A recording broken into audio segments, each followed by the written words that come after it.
Hi everybody, it's time for Troubleshooter's Corner. We're going to start with a cream ale of some variety. Alright, let's do this.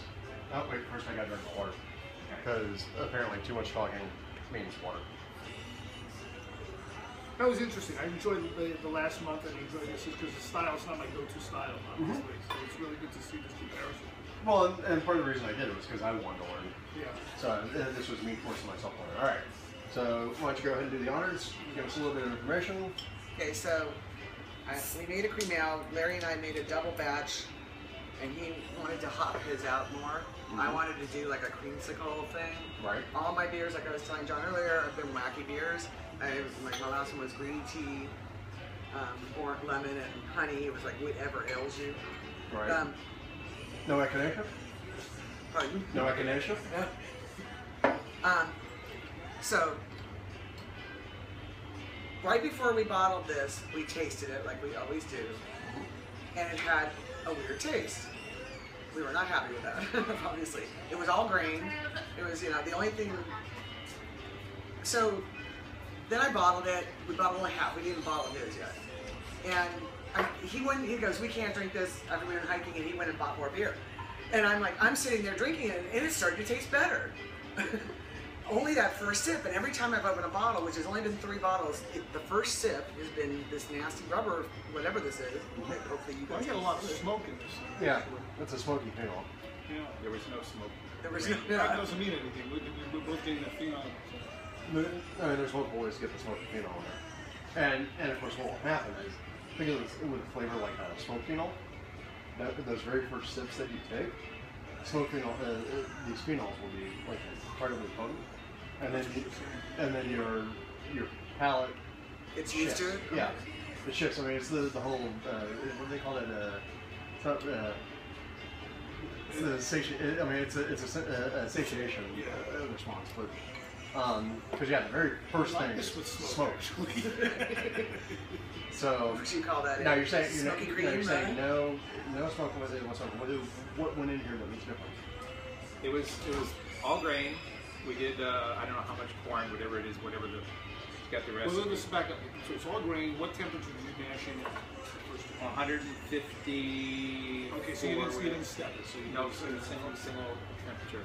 And it was flake corn. Flake corn, yeah. We did a 10-gallon batch in one of the big kegs. We threw in the pulp of 2 oranges and the zest of 6 oranges at the end of the boil. Within the last few minutes of it. While it was cooling, well, actually, I think we had already cooled it with a copper coil. No, we didn't. We stuck it in my pool. Well, we stuck it in the pool. I'm sorry. That's our drought resistant cooling. That's a great idea. That's the best method, isn't it? I did the packaged yeast with a pillow, and it started to make noise, and it looked like I thought it was going to explode. Yeah, that's usually what it looks like. Okay, so what I did is I siphoned my carboy first and pitched it and got that going, and then about 20 minutes later we siphoned hers into her carboy. With the California yeast. She used California, the White Labs, and I used I can't Did you remember do starters first? No. And you pitched it right out of the pool and then. Right. Yes. But mine was going with, it was swollen egg. When we siphoned hers, we ended up more with the pulp in hers than mine. And hers indeed tasted a little different than mine does. I have yet to bottle mine because I wasn't sure if it was worth bottling. He added hops to his. I did more hops as well. Well, I'd be curious to know the flavor difference, right? Because how long did it take in the pool for everything to get sort of Cool down. Yeah. Oh, 30 minutes. 25 minutes. And it was covered. So. Did you have a Therminator or anything? No, they just literally dunked in the pool. I remember, a pool is a big body of water.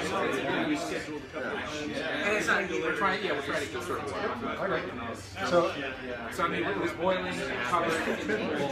So you fermented it. Okay, great. So then what happened after you fermented out? We primed it with about 3/4 of a cup of honey. Ah, you didn't mention it. What kind of honey?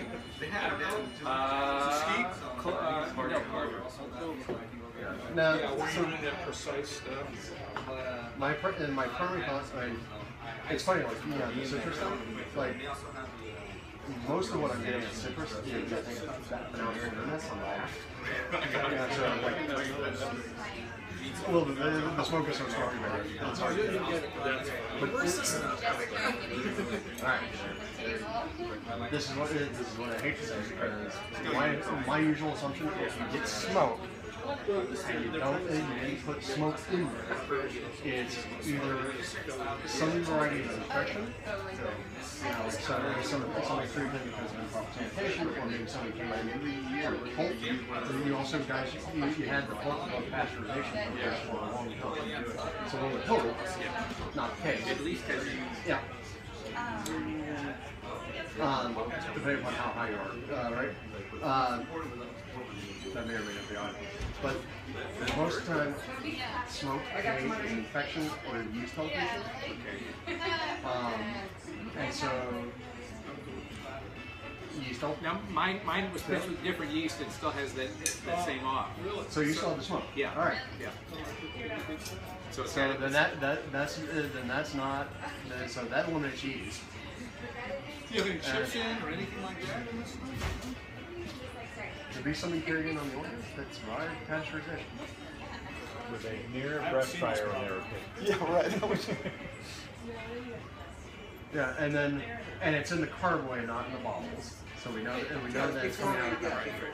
So it's coming out of the carboy. Did the mash ever get smell smoky, or this is it? both our carboys were going bubbling like crazy when within the Troubleshooter's corner 12 about hours, the 13 beer hours. enjoying corner. I mean, normally. But it smelled so good. And it smelled fabulous. Yeah. So where did these come from? This is from Old Orange Brewing. Yeah, Okay. I'm kind of stuck on this one. Well, I think this is weirdest I think beer this is pre-fermentation. I really believe this. Yeah, but pre-fermentation. This is a So, unfiltered farmhouse two style choices, lager. right? It's either from something about the kettle. Okay. Yeah, it's What John was trying to get at, Will's if there was going to be a scorch with the mash, that would carry through. tradition to like Franconia. And I get that sometimes when I get cocked and I'm too slow turning. You sure? Since this one's open, I'm gonna try it. Please, thank you. In the mash or the boil? In mash. Oh, there might have been. How do you mash? Might have been smoke. Oh, You know what? So you have a yeah. okay. All right, there you there go. we go. Okay. There was, yeah, it was a Mystery solved. an enameled metal. And when I rinsed it, there was some. So is it burn on okay the to bottom. drink? What happened? Yeah, it's fine to drink. It's not like a. And if you distill this, you'd still have the smoke come through. Yeah, Just to let you know. yeah. Smoke is incredibly potent. Most things we measure the sensory threshold on. We measure the sensory threshold in like parts per million or parts per billion. Okay. Smoke. So it's The okay to phenols drink. make up. So We measure the you just sensitivity of created a new that style. in parts per trillion. You don't want to burn that. All right. So now, here's where my experience can actually assist you with a mold scorch. I knew it had to be something good, man. Yeah. All right. I had a beer that we did here once at the shop. It was a golden oat barley one, right? So a lot of oat malt, golden beer, and we were mashing, and part of it was you got to do a raise up in order to pull it up into the right temperatures, and we kind of mucked it up, right? And we got a little bit of scorch on the bottom. Pulled that off, was like, son of a. Scrubbed it out and hoped for the best, right? And it was only a little tiny bit of scorch in a We only had a tiny bit. like a 35-gallon batch, right? And I let it ferment for about a year. Got out to the other side, needed a beer for a festival, transferred it, put it in the keg, shook it up, got it all ready, took a taste, cigarette ash. Just kind of like this ashy thing. And what I ended up doing was I soaked oat cubes in tequila. Okay. Did it pour it out? It covered it. Because the smoke, it blended the smokiness of the tequila. And then in order to cut through the oiliness of the tequila, I added extracts of chili pepper, lime zest, and coriander. I ended up calling that beer One Night in Tijuana, and we poured it at the festival, and the whole keg disappeared in an hour. Wow. So yours might be savable? It might be safe. So you. Mine's already bottled, Tequila but- soaked which. Depending on what you want to doctor it with. But the big key is find a way to hide the smoke. Okay. Because I mean, there's Or nothing. find a way to play with it. Yeah, or play with it like I did. So but now we know. Ash scorch. Thank you so much, Sensei. believe it or not. What we got? Wintergreen is supposed to cover up smoke. I don't know how that would work in beer. That sounds terrible. Ours I don't know why I decided to because everybody goes, oh, you're going to tell us about the problem with this beer. Yes, probably ours, but definitely Chester King, Trick Fontana is going to be. Tasted that before. Oh, yeah. Well, Scorch Mash is in We it. have Peniel right now on tap. We have Rickard. So if you're watching this, the important lesson out of that is if you have a Scorch Mash, it's going to carry through because we're very, very sensitive to that sort of flavor. At the The key is to find a way to mask it if you want to keep holding on to the beer.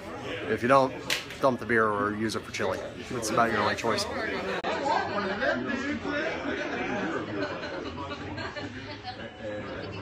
So we're just doing the event for Chester King. I saw. Yeah, I own Old Orange, but we're just doing this for Chester King just because they're our friends. But you actually own this pizza? Yeah. How much booze is in A plain pizzeria. I want you to tell him about This it. is candy off the Camp Urbana one. Yeah, sure. I live in Northridge. Jim, Yeah, Right next the door. homebrewers, an 18% alcohol beer. Right in the middle of the plaza. So we have turnout on one side and Seas Candy. on the that's why other you got a little pour. right in the Yeah, I You have things like salads and salad pizza. We have I can see the DUI just from meatball smelling. slices. know. I think this just blew my diet. Alright, so tell us about the beer, Craig. Everything is This was the group brew that we pretty did. much where imported we and, brewed up an 18% alcohol Tabasco. Imperial Russian Imperial. And then we put it in a bourbon barrel, 53 gallons. And we Was it the Heart of Darkness? well, actually, no, This we're was- in yeah. Weber's original location. And so it's been 3 months in a bourbon No, barrel. is Weber's and where then Candy we've is taken now? our batch of that. Yeah, okay. So yeah, right across the street. This had an ounce But of that was Forest another. or I thought soaked that was another bar there. Now, with this beer, when we started out, Wait, hold on.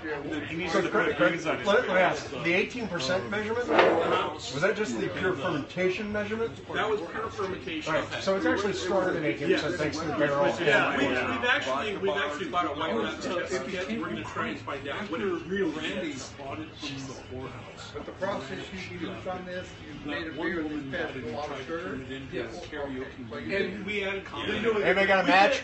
we fed it maple syrup. Your face is Crosstown light sugar and then simple sugar. 3 different sugars. So you basically made a big, Oh. a big Russian Imperial and started cranking it out. Whose beer is this? Craig. All grains His shirt been around. No, I don't want more. took me a year. And then we moved it across the street, and we. So you kind of tell us who's corner so you can figure out how to make So this everything better. is cooking on the fire oven. It's all How do I get more East barrels? Coast What's beer wrong stuff. with it? Well, So, No, it's Yeah, what did they do wrong? Bruce commentary on what's wrong with the beer other than there wasn't nearly a large enough sample in the glass, nor could I handle a large enough sample. that's it. But also just the fact that I think where it is right now, that extra little hit of bourbon is so strong that it needs it needs time. But you already knew it needs Yeah, time. it needs time. It needs to be laid down. Yeah, because you want that bourbon character to kind of pull back a little. That's our triple IPA. Yeah. So, And then, in other words, not bad, but oh yeah, you farmhouse. All right. This Copenhagen IPA came out really good, and it had like a razor head. But several weeks later, as it sat on the ice, it almost like fermented. Because, like I said, my original thing was I only had my 3.5 gallons. I put the same amount of sugar that she was add. So we'll continue to find the way to the refrigerator. So this might explode and just start pouring out or something like that. But otherwise, yeah. That is the most calm climb of yeast ever. Well, luckily I have a very high trophy glass. Pass that around. All right. So the question here is, we got a Conehead IPA kit from the shop. You said 3 gallons that you produced. So 3.5, but the same amount of sugar as for a 5-gallon batch in the bottle. That pretty much answers the question of what's possibly wrong. All right. That's pretty cool. We just released our first bourbon batch of black IPA. Low in bitters. How much? 3.6. I've taught my wife through here. Yeah, I mean, here's the thing. The biggest thing that you're getting out of this is you're getting more expression of your bitterness because you got more carbonation, the carbonic acid, that sort of Unfiltered. interaction on the nerves of your tongue. Unfiltered You know, carbonation prickly thing. It's actually an electric charge thing that happens on your tongue. It's not an actual physical pricking, which I don't think is cool. We wouldn't be here if It's it an weren't. electrical pricking, but it's not a mechanical pricking. That actually sort of emphasizes that hop character. So there's a little bit of extra sweetness in here from the carbonation. And it came But out full bodied. yeah, you have to remember, if you had I wish I good could tell yeast you going the into one that I there, had. There was one Jester King that just even when you're knocked keeping it the out of the bottle park. really cold, I haven't seen it in a couple of years, but it's something like very 5 something percent. so how long Have has you it been guys in the ever done any bottle? collaboration with I don't know because it's not in my area, called Perennial? I've seen Yeah, exactly. Good, that's about the right time. I don't brew it, Jester. No, it is. We're just really good friends. Oh, very That's cool. interesting. Sean, can you hold your glass up? So I had just seen them doing collaborations with like Common Yeah. So, I mean, and I tried a couple I would say, of well, but remember, these are bottles of shop, right? So your choice were to give them a shop.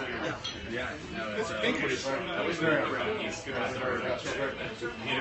Folks, it's the modern newfangled New England IPA. Not really. Thank you very much. I'll see you in the pizzeria. But yeah, so part of it is just, I mean, it's just the presentation. But, and the yeast sweet sort of causes you to have translucency. And you get the light scattering inside of it. But, yeah, it's kind of curious because I don't know the Conehead recipe very well, but that's very pale. It almost looks like the same coloration as like a ginger beer. It's a single IPA, right? Just regular IPA? Yeah. Yeah. Well, here, let's go take a look at it. Whose recipe is it anyway? Is this extract or raw grain? This extract or raw grain? It's extract. This is extract? Yeah. Well, it has Well, it's a late edition. All right. So, Yeah, because here's the color. When I just got my first well, batch. no, 1 pound of C10. Oh, wow. So, there you go, guys. Little recipe, late extract edition. But yeah, Seriously? yeah. I mean, so I mean, here's the thing. Is that, so this recipe as a whole calls for, was that 9 pounds or no, 8.5 pounds of extract. Almost all of which is actually towards variant. have a beer like this. Is it So yeah, it's going to be pale natural. Particularly when you only full of is C10, which is incredibly pale. what hops did you what hops were used on this? Magnum for bittering, which I approve of wholly. Columbus, and Columbus at 20 minutes. Summit at knockout. Then dry hop with Centennial, Falconer's Flight, and 7 Seeds for 7 days. So it's more heavily emphasized in the dry hop than anywhere else. The first American operator was the Winter IPA. Yeah, I like the house. It is really good. Yeah, this is the first. Yeah, I would actually like to get to see more of a caramel note. So what beer? well, but that's an IPA, right? So, yeah, I mean, I think we already had this. Here's the thing. You have a happy accident with the fact that the carbonation, the fact that you kept the bottle cold, hasn't blown up and turned into an explosive thing. I suspect if you've done the usual homebrew thing to keep these in the closet, you've had bottles going pop, pop, pop, pop, pop. I believe that. Some people where they pump that bottle, it's just gone into a full out. Well, that's sure. So if you didn't have all five gallons of beer, What do you think of this? this would come in drier and probably not as spritzy. So I think the real sweet spot would actually be to go figure out like how you want that from probably a little bit like what's typical. But scale back the sugar for whatever side of it. Because the extra carbonation that you have in here is actually helping you drive more of that hop. John, okay. You force carbonate, you naturally carbonate this? Yeah, that's probably It was very checking in, like very fine block. That's why I tried there. You didn't really, I like this for an extract. I knew it was I'm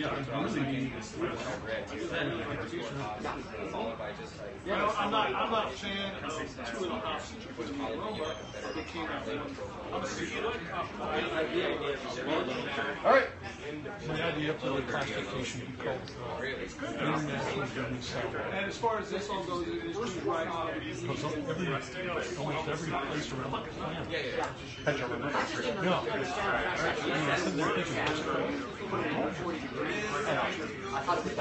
All right. Do we have other beers? Anybody else got others for troubleshooters? I mean, we got the Old Orange, right? Yes. This lager is good. Got some of that. All right. Let's do some lager. Wait, Was this yours? Is it yours lager? Yeah. All right. Jonathan. I like that. So, is this the one from that other brewery or your brewery? No, my brewery. Okay. Yeah. I growler and bottle. Well, here, this is You're a different. brewery or Alright. you're a home brewer? So, in a bit of a change of pace, we have some commercial beers from Old Orange Brewing Company down in Orange, California, because they were here pushing a Jester King event that they're about to have. And so now we're having a little bit of growler of lager, which is very appropriate for today. No, I live in the valley. I grew up in the valley. I could be down. I go to the other side. This is the lager. No. The lager? Okay. Capacity there is. That's where you get the most flavor. So I put massive amount, but I also believe that the issue is first Alright. So, quick review. The Old Orange lager that we're having right now, I would say is really heavy on sort of the pale malt characteristics, so two-row, kind of just two-row, grainy, a little bit of haze to it, but that's to be expected with the transport that we're having here, and the fact that they are a 7-barrel brew house and not a giant brewery with filters.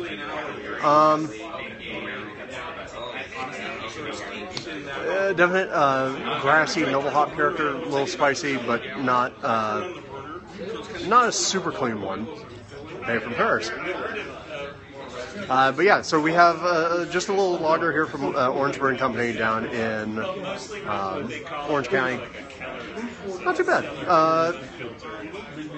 Needs some refinement, but I think it's mostly a water and a carbonation thing. But that's mostly, I'm just going to say, because hey, we are still dealing with a brew pub of 7 barrels, so a tiny little operation.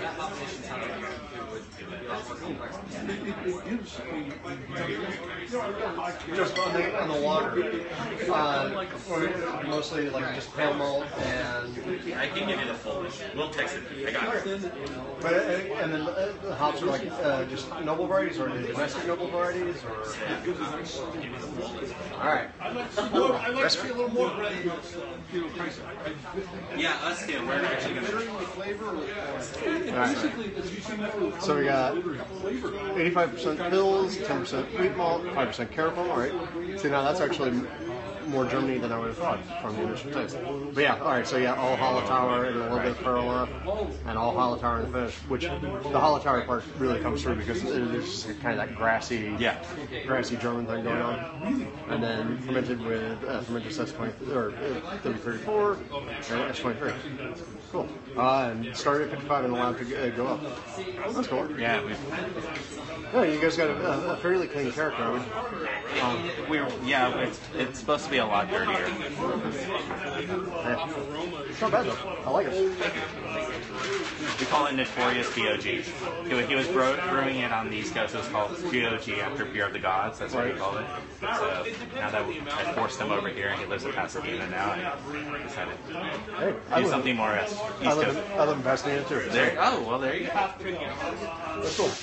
And you guys were both saying that you were both doing the commute down to Orange. Yeah, we're doing the commute down to Orange. Very cool. But we're opening something here in the valley soon. because I'm from the valley. Whereabouts in the valley? We're thinking near, pretty close to McLeod. Like on that side. Make a little Van Nuys cluster. Yeah, exactly. If we can, just not or Warner Center, but it's just not a whole lot of big property right now. Not a lot of this. If you were going to enter this into a company, what would you entertain on it? What do you think? He's calling it a farmhouse. Would that be a check? Like a medium check? Yeah, I was gonna say, because it doesn't. Yeah, it doesn't fall into like sort of classic North German pills because it's still a little dirty. Yeah, it would need more filtering and more carbonation. Did you see my post in not about Castle? Yeah, I saw that you were there. You of all people, they have two really expensive Yeah, we welcome everybody to come down to our brewery. We have our Alright, there's Cannonball. Triple IPA. I know, but somebody else did that. So we got the IPA. Just right now, I don't think we have any actual troubleshooters anymore. We have a couple beers from Old Orange. Alright, great. Let's do it. Isn't that funny because Will's actually never brewed before this. He never brewed an IPA before. That's the great thing about St. Louis. I know. Now, where did Will brew on the East Coast? He was brewing out of Paper City and also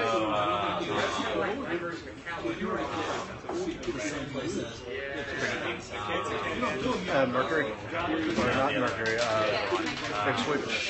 they had the vulture logo. Oh, is it Cisco? No. No, I know exactly who you're talking about. Yeah, I always forget their name because they're not relevant except for the fact that Pretty Kings was brewing. Yeah, does anybody remember what East Coast Brewery has a vulture as a logo? Go look. Yeah, we're on the internet. Oh, nice. Alright, and so we're having the Custom Gym IPA from Orange. Old Orange, sorry. Because Old Orange, California. Yep. Right around the corner from the brewery and that whole Anaheim complex. Yep. So, what can you tell me about the Custom Gym? Mainly Simcoe hops. It's a lot. Well, and this feels to me like more of a old school IPA. It is.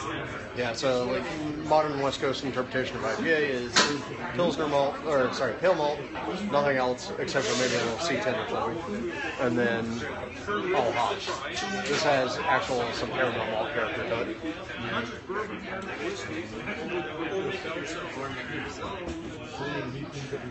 Hey, so guys, real quick, if you want, I just cracked open the Cussing Gym regular IPA from Old Orange, and it's much more of a older school IPA, like what Mormon would have started off with before he became a giant hophead fanatic.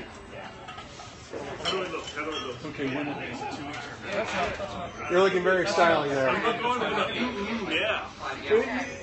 I don't get the whole showing up in an actual sport coat thing though. Class? You can wear a sport coat for 3 months a year in California. After that, it's that all the time. Well, that's true. Yeah. So I wear it as long as I can before the weather changes. Well, there we go. All right, so guys, let's get some reactions. What are we thinking about what's in the glass? Wait a second. Unfortunately, after burning your taste buds out with the triple, No. There it is. All right. Well, and we know we do actually before we move up to the double or the triple, let's make sure we get Dave's sour in here. I'm waiting for John to come in here. So. All right. Well, here. Why don't you have some of the Custom Gym from Old Orange Brewing Company regular IPA? This is yours as well? Regular IPA, okay. And it's actually kind of an old school IPA in the sense of like not nice big mouthfeel from this too. 2-row Munich Crystal 45 toasted wheat with Columbus, Chinook, Simcoe, and Centennial. Yeah, so good old-fashioned American IPA, the way it used to be done. Right. Although it was still actually probably a little less crystal than like the old. They're like, hey, look, my glass is orange. You With a won't lot be of lucky hops. that night after all. You never know. As what? Like a, 60 minutes like boil house? Or is it That's a Will question. That's not a me question. oh yeah. I'm not getting. I'm getting a little bit of the raspiness, but not like the big catty. It's not killing me in the back of my throat like a 60-minute boil, full bittering. Yeah. Right. Yeah. Start with the cussing Jim. Don't. Let's save that one for a little bit later because that's going to be a little bit killer on your palate. All right. And you said you're still waiting for John? John A. or? John A. Yeah. All right. So you're not doing the height every month? Not every month. Oh, when I woke up this morning, it was too damn cold to wear. Well, I was walking, I walked my dogs, got back home, went, shit, I'm late, threw the dogs inside the house, went and grabbed all the bills. The same week you wore that kilt, I was already looking up kilts because I heard there's a California kilt. There is. You got a really big. And now it's Falcons. Yeah. If you want to wear a kilt like the Maltose Falcons do, feel free to shop at Off Kilter Kilts and buy the California State card. A lot of hops. I like that home brew we had. Had all that good. I'm going to want my sports up with it. Too bad they don't make the sport cups in the California. Only in a milk cup can you get that. All right. Hey, guys! Any other comments about the custom gym? Yes, ma'am. No, I'm good. All right. So let's go ahead and Open Master Double IPA. Hey, Natalie. If you see HC, can you thump up on the head and get him in here? Thank you. Wait, what hops are you using for custom? It's classic. Chinook, Centennial, Simcoe. And yeah. Like classical IPA from the last 10 years ago. We do. You're full brew pub, right? No, not full brew pub. We do pizzas on the weekend from our pizzeria. Chaplain. We're open Fridays, just Friday, Saturday, Sundays. Oh, there you go. And how far is your distribution right now? Just still right in No, so that's my area essentially. So we're all throughout Southern California. We just entered Sacramento, Davis, and San Francisco, and launched in Chicago. And how long has Old Orange been around? They started it about 5 years ago. Will and I took it over 9 months ago. 2014 they brewed a total like 180 barrels. Oh wow, tiny. Tiny. And then last year we broke 500, and this year we'll break over 1,000. So 180 to 500 to 1,000.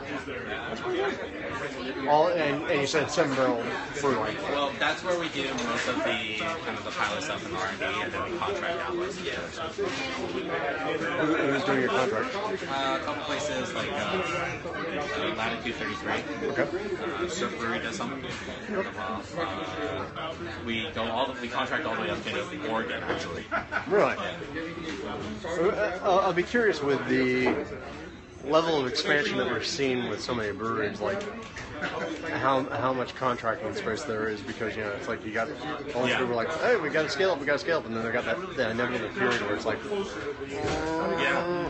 I feel like everybody's contracting a little bit. I just found out Drake's is contracting. Yep. They're contracting out of their plant. They're contracting with other people. Oh shit. Yeah, they're Dolce Beaver was contracting for the longest time. That's not surprising at all. All right, good. We got. All right, we're back to troubleshooting, or at least tasting some homebrew here. We have John Aitchison here, and Dave Shorpy is going to do a sour beer. So let's go see what this one's about. All right. So, Dave, is this troubleshooting or just change? It's troubleshooting. It can be troubleshooting. I can't judge my own beer. It's true. No, brand new and No. See, like I can totally judge my beer like I would judge my own children, which is way harsher than reality. when he gets children, he's going to be a mother. No, this is part of the reason I don't have children because screw now. Not going to have it. Jesus Christ, I'm 42. I'm almost 42. Oh, he's got on the gas and got to drink lots of good beer. That's so hard. All right, let me go get a water and soda. All right, hey guys, we're about to taste Dave's sour. So get yourself some space in your glasses and consider giving it the hops a rinse first because we are going from hoppy to sour and you don't want to get too confused. Which was the first one you just poured? What was the first one we just had? This is the last one we just had. That was a Thumb Master from Old Orange. You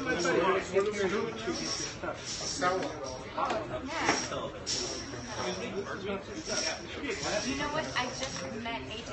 Yeah? He's opening up a brand new brewery in Gardena called State Brewing.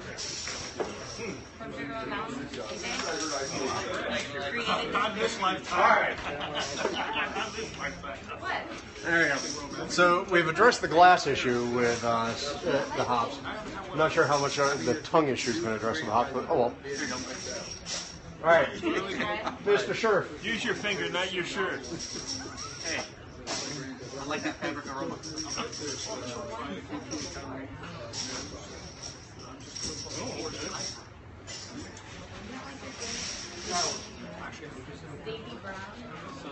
All right, we got a little bit of sour coming around if you guys are in position.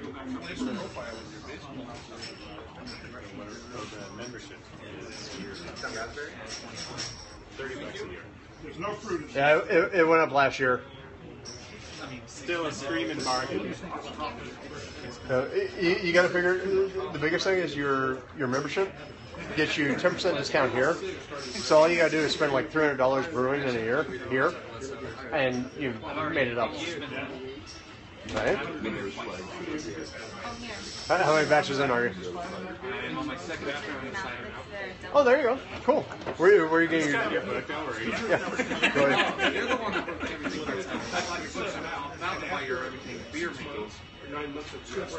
Yeah, these are some of the last hard copies. And then Experimental Brewing's over there. And then my new book comes out in May. I like to break down the main methods, and I just kind of source the beer variety center. I've seen 5 main parts, 5 farms that brew it, 3 on the side, 2 in like Vermont, New Hampshire. That season is out. It's not until freaking that's the fall. That's fall. Well, that's the problem with cider making and winemaking is you are very agriculturally dependent. All right, so what are you thinking here, John? Like, I'm getting that sort of sweet tart sort of thing. I think Acetobacter is my show. Absolutely. What kind of, was it supposed to be like a Flanders Red, or what would you call it? This is it started out as a Saison and been souring for 4 years. 4 years? Throw it out. It's like So it's funny you just said that, because I had it just last night, and I'll tell you, it had that same feel. So, all right. Well, so now here's the thing. Almost Flanders Red. Well, except for the color. It's not red. No, I'm not talking about color. It doesn't have the brown.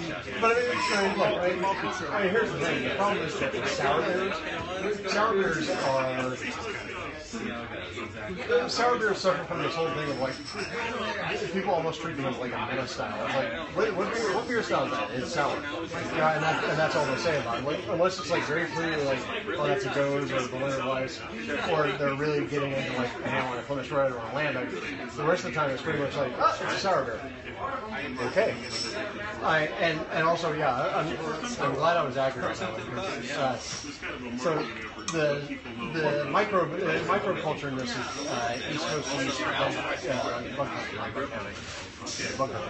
This one? Yeah. I never thought of it. It is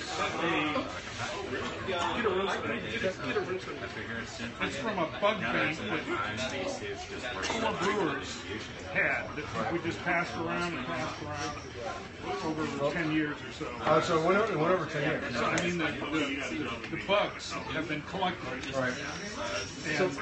And passed back and forth. I'll take this. What happens when you have a fermentation, a lab fermentation? It goes through stages. The different greens are more different times. So it starts usually with the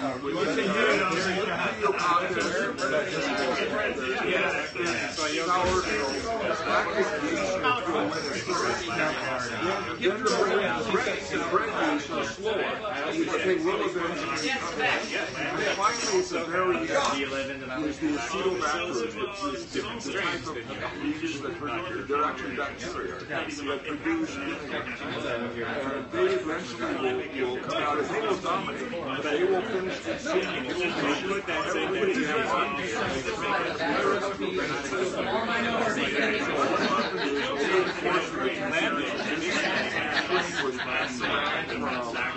Alright, by the way, if you can't hear this, really, this is a master lesson about yeast cultures when they come in, or yeast and bacteria cultures from John Aitchison. Really, the story is that Sherpy's beer was passed around, or the culture was passed around multiple times.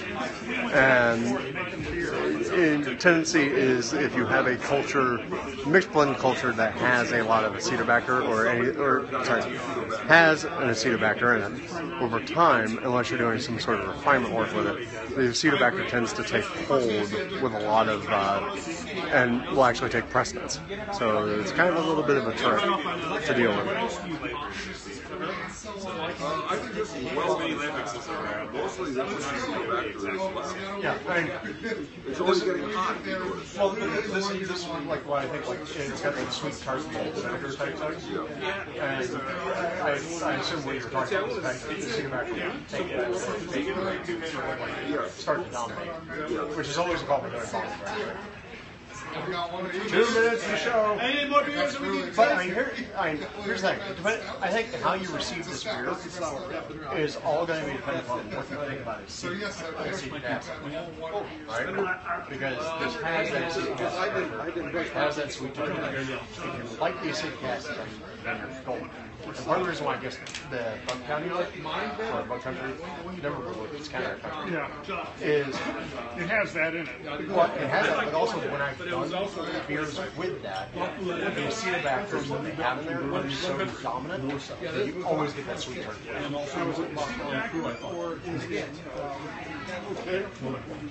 Not bad. Very strong. No, it's got a good thing on the sour. No, it's a C. It's going to be much cleaner. And I'm just getting, this is on its way to being vinegar. Yeah, it's dirty, it gets hot.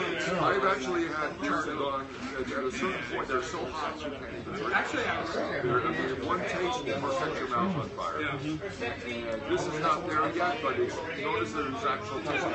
There's heat in it. I think it's salad dressing.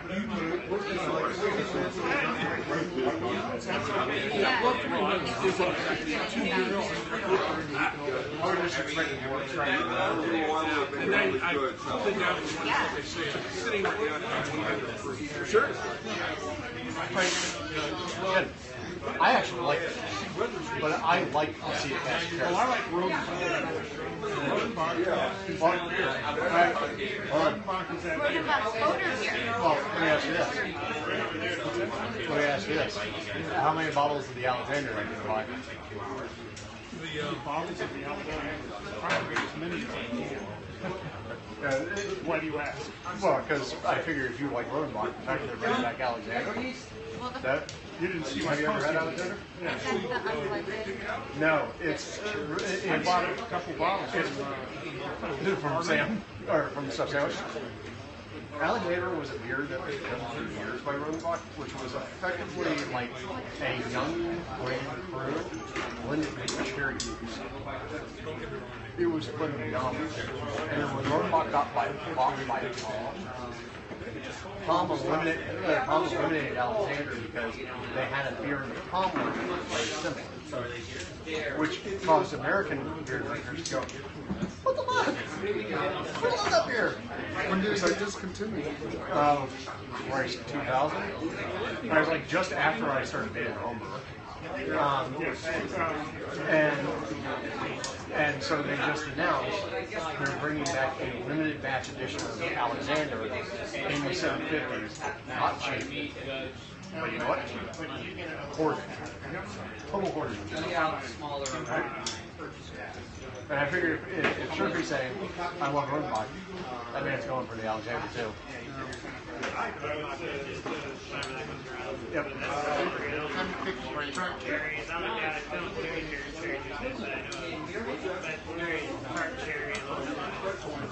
That special release that came out this last year was really good. Yeah. What I suspect that you're going to see is Palm and Rodenbach and all those guys are going to take advantage of like the craft beer environment here in the U.S. and release more of those sort of like one-offs. Because they never Stout, Couple-year-old Imperial Stout. The only thing I have to share, brewed yesterday. This was you were going to share it again until you realized how big it was. Yeah, I emailed you yesterday. Thanks for No problem. my wife bought. Steve. My wife bought me as a hint. I like the beer. Yeah, Which one did she buy? Okay. And I was like, oh, you know that book you bought me? I'm like, yeah, this guy wrote the show. So, that's coming up. I used to be. Nowadays I'm just the flappy gum guy. Yeah. Then everybody else on the board goes, hey dude, you're talking going. Like, Yeah, I only have, this is one of 5 bombers left. It's like all the rest of my house. No, where's Greenbelt? Okay, but you're originally, but you came Northern California, 2 Texas, 2 here. Alright, where in Texas? Dallas. I was working North Texas homebrewers. Alright. Yeah, you spoke with Yeah, and I just interviewed Barrett. Oh, Barrett? Yeah, I know Barrett. He's doing sour program at T-Bell. Yeah. So I was like, go to Justin in Dallas, talk to Barrett, and then hung out with the Texas homebrew guys. Because the husk has... No. I went to... You put it in there and hold it at 100 degrees. Maneuver back and forth between the You're tasting it. You cover it with a piece of plastic. Never the surface. Well, it is. And you're getting all these Sure.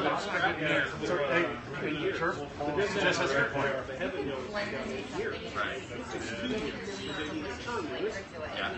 So it doesn't have to...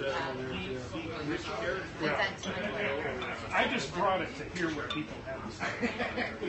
I know it's seeded. And I like acidic beers. But what I did was just get like beers. I always did. You ever have a chance to get down to Orange? It's like Imperial Stout.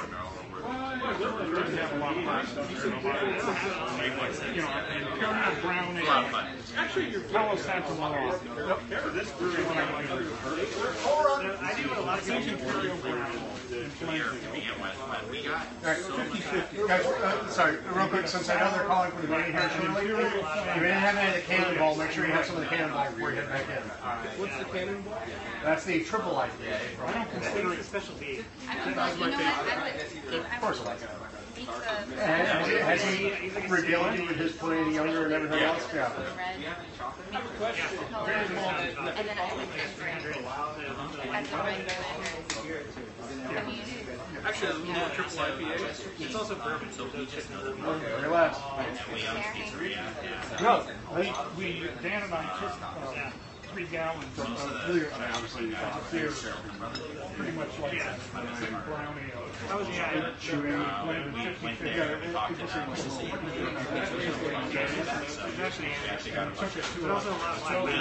It's something really, really awesome. Like stuff. Like I released 10 beers right now on Facebook.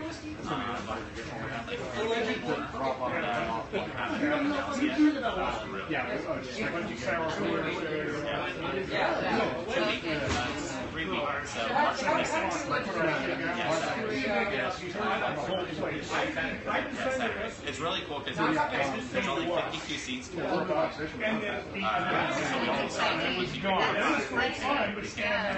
I tried to say it would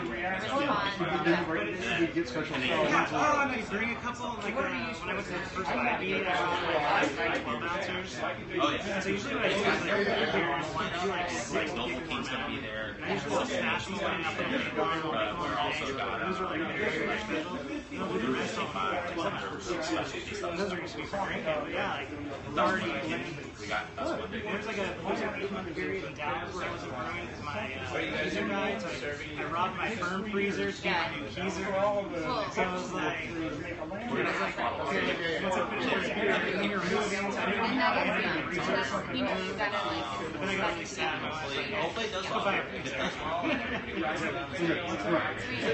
And my wife, because I'm doing all the writing and there's a lot of times when I'll go for it's quite too much for years. And my wife has been when this happened. I'm getting extra grumpy and stuff. That's pretty much what it was. She didn't realize it was the very first time I 6 months. Just sheer head down. We moved in together. Right off of Tampa, and you know where the Seas Candy is? Yeah. Right there. We've been in that house for 4 months. Yeah, we're opening 5. I'll be there. So come on over. A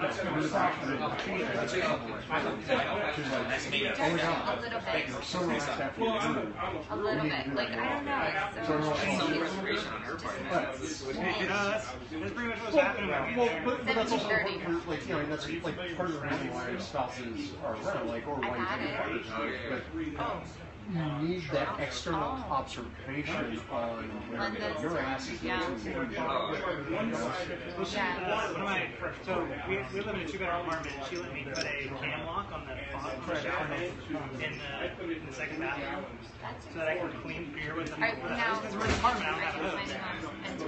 Alright. So we're a little bit off camera over here, but if you didn't hear, hi, say hi. We're just a classic homebrewer's wife story. Upstairs bathroom apartment, cam lock installed on the shower head so that he could clean carboys and whatnot without having to be inconvenienced. That's a good homebrewer's wife slash partner. She's really good about it. But yeah, I was telling buddy about it. Oh, your wife is good, and I told her, and she's like, hey, it keeps you out of my hair for like 5 hours a week. I'm fine with it. Take off. It's been good, man. Here's my card. Great. Yeah. I was just because I've got my podcast already. Awesome. And so it'd be nice to do some talking. Yeah, absolutely. Right? Thanks a lot. Yeah, come on by. Absolutely. Yeah, you're not that far away. Oh, nice. North Hollywood, California. Yeah. So I lived in 91607. Oh, there you go. Pretty much right there. Thanks. That's why I was talking about converting to electric, but now our apartment allows propane. I love it. All right. So, hey, everybody, we're going back into our meeting. May or may not resume in there. If we do, I'm just going to carry you guys in. Actually, why don't we do that? See what's going on. And in the meanwhile, enjoy some beer. All right, here we go. Let's go for a little travel, shall we? 1, 2, uncomfortable 3. We're going through our homebrew shop right now. Excuse me, pardon me. Yeah. No, there we go. Here's our lab. Dun, dun, dun, dun, dun. All right. So what we're going to enter into now is the Maltose Falcons Club Room. What you are going to see as we start going in, you can hear some clapping in the background if you're astute. What we do here in the Falcons is we actually have brewers when they bring beer. Instead of doing like the whole, hey, you know, here's a big table, put your beers out here, everybody just go and grab the bottle. We actually ask brewers to go and present their beers. They stand up in front of everybody and they say, hey, my name is blah. It's very much like an AA meeting. This is what I did with the beer. So they go through and they walk through the recipe. Everybody's got a cup. Everybody takes a taste. And people comment on the beer. A lot of times commentary is very nice. Sometimes it's not so nice. But people, for the most part, are pretty good. And we just enjoy sharing the beer a little bit. And by the way, you can see behind me the grapevine that our homebrew shop owner has had running here since sometime in the 70s.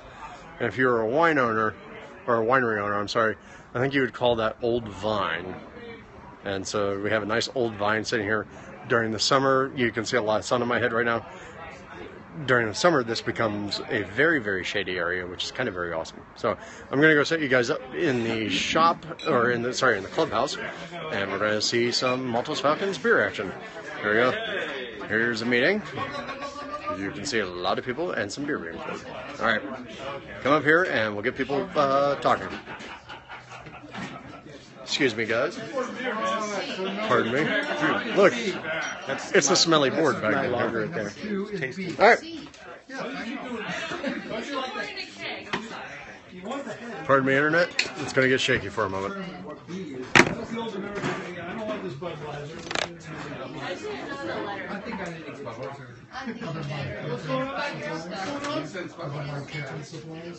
Alright, there we go. First time with the meeting. I got the brewer right here.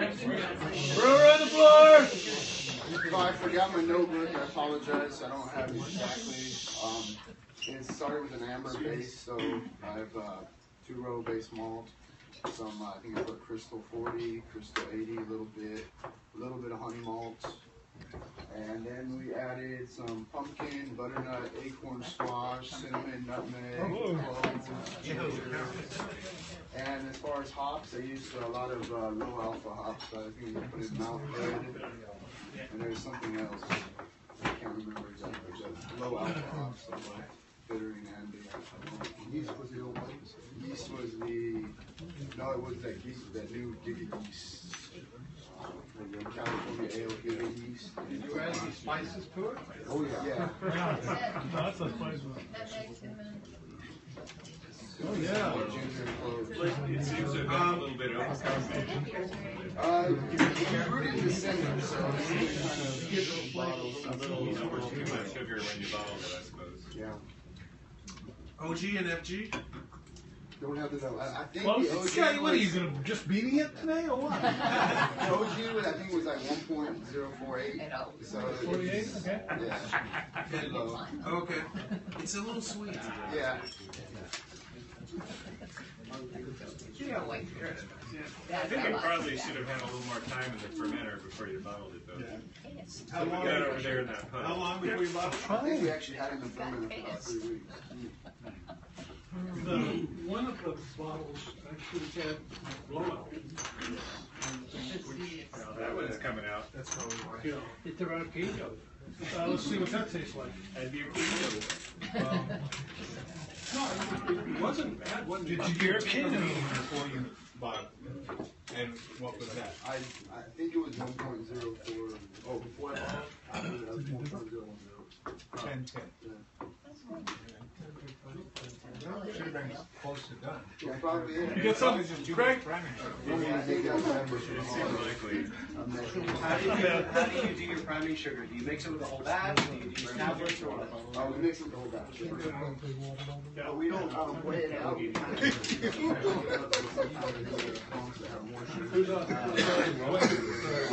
Wait in the bathroom. We have one too. Just because you get a gusher doesn't mean there's any big difference between the beers sometimes. You know? Sometimes it does. More carbon, it's just over-carbonated. Yeah. It's infected.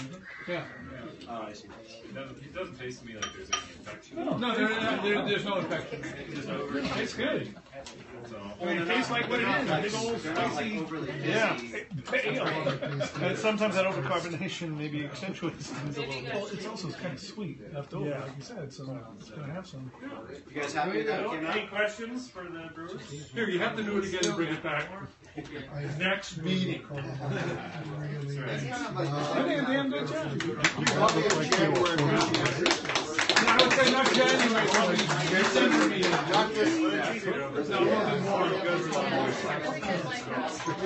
Yeah. Do you guys still have spice balls sitting? No, I don't think enough spices. No, I said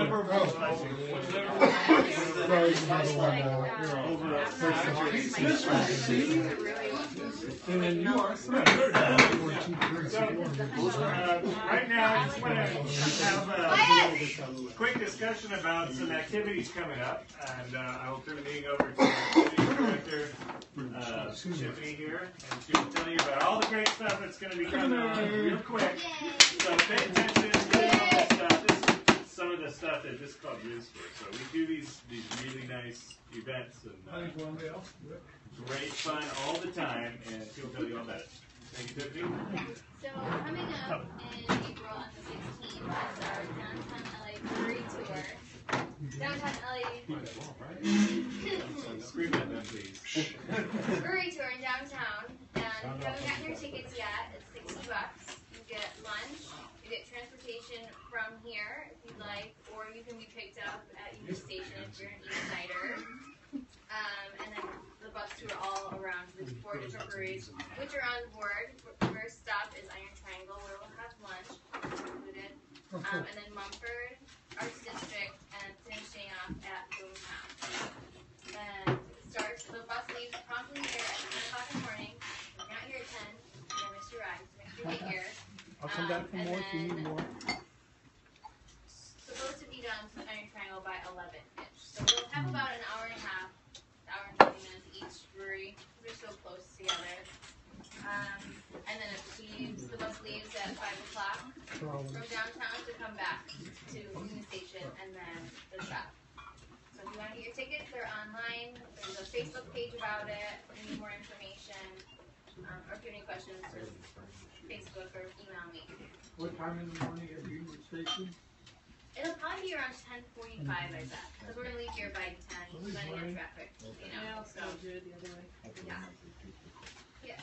I was thinking of meeting downtown at Union Station, but I don't know what the schedules are like, but it shows me getting there at 11. Is that going to be an issue or what? Yeah. I was thinking of taking a cab to the first place or something.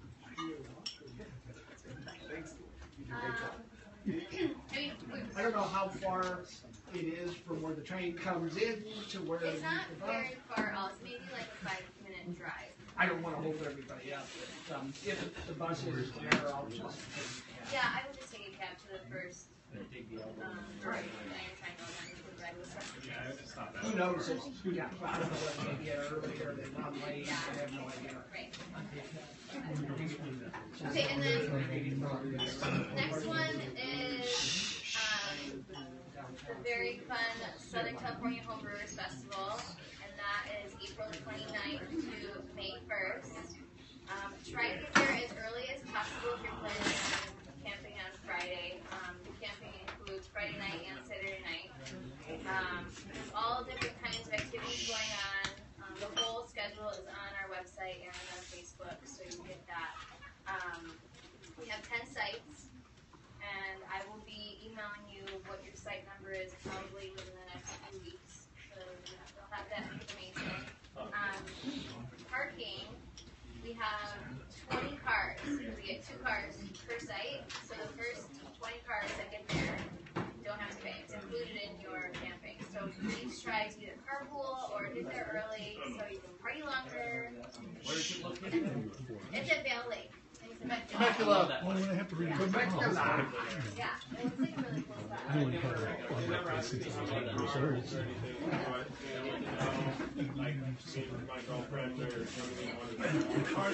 Hose is cool. After about 10 feet. Yeah. Oh, okay. Yeah. Yeah. So basically, when you come into the resort, the guy and the lady at the window will say what club are you with, and if there's any of the parking passes left, they'll give you one. Once our 20 parking passes are out, they're out. So try to get there early or yeah. How much is parking for? $20. You should also know the area that we're at and the site numbers that we're at. Yeah, I'm gonna let everybody know. And, another note about the Southern California Fest, there's a bragging rights only competition, and they choose a style, and every club brings a prime representative of that style. And they pick the best one, and that guy has bragging rights. So that style is IPA. We're going to try to sort out the best one in this club, one way or another. So if your IPA is ready, make the best, very best one you can, and we'll have it at the show at the fest, and it should be the best goddamn IPA in the whole state. So we'll have a taste off and like the. We'll have a taste off. We'll settle the details in a little bit. Question: are you guys having a meeting on April as well, or just is the festival our meeting? No, we're having a meeting. Okay. Definitely an April meeting.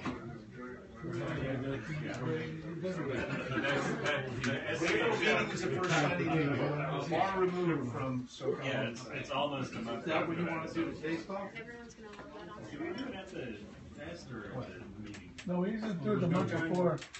Oh.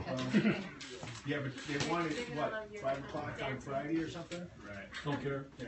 Yep. If you don't arrange it beforehand, you got slim. I tried. You gotta do it beforehand. You might have to do it. How narrow is the category for IPA? Is it just single IPA? Doesn't matter. Just any type of IPA? No. What I mean by say doesn't matter, nothing matters because it's totally at the whim of the people doing the judging, which is very ad hoc and mostly commercial brewers. But you know, these guys are people who they know beer. They've been around for a while. They know what the existing category of IPA is like. So if you have something that's not like that, even if it's good, they probably won't pick it. So yeah, that's the bragging rights. Go to SCHF, it's a great thing, and we'll talk about the rest of the activities right after we have this guy. Hey, Colin, yeah. I just wanted to say something. If you've never been to this festival, this is it. This is the real deal.